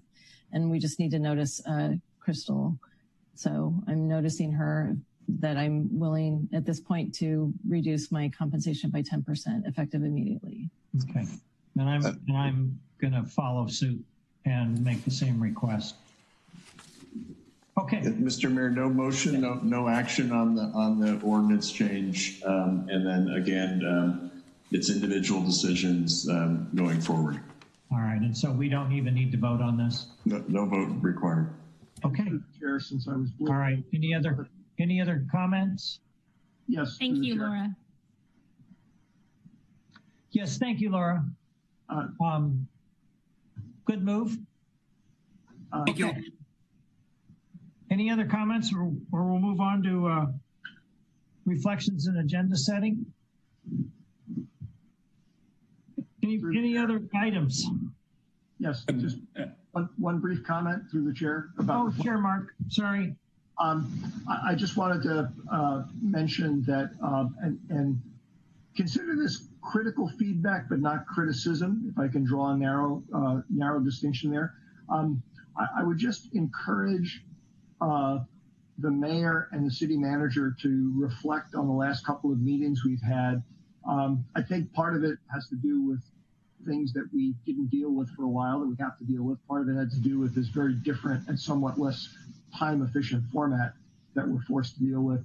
But the meetings are running a little bit long, and even when they're running long, we're sort of shortchanging certain things like that last very good staff report that many people worked on.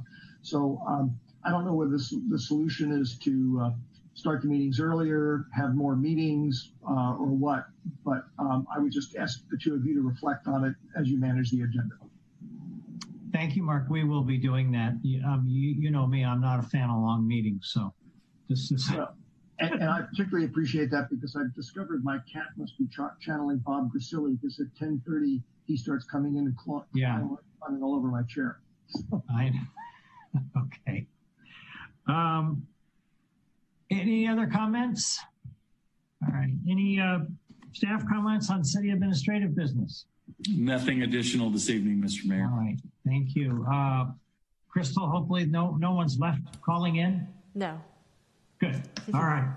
Okay, we are going to move to item 14. We are adjourned, and Greg, have a great trip. Okay, thanks a lot, Mayor. All right. See you, everybody. All. Thanks again.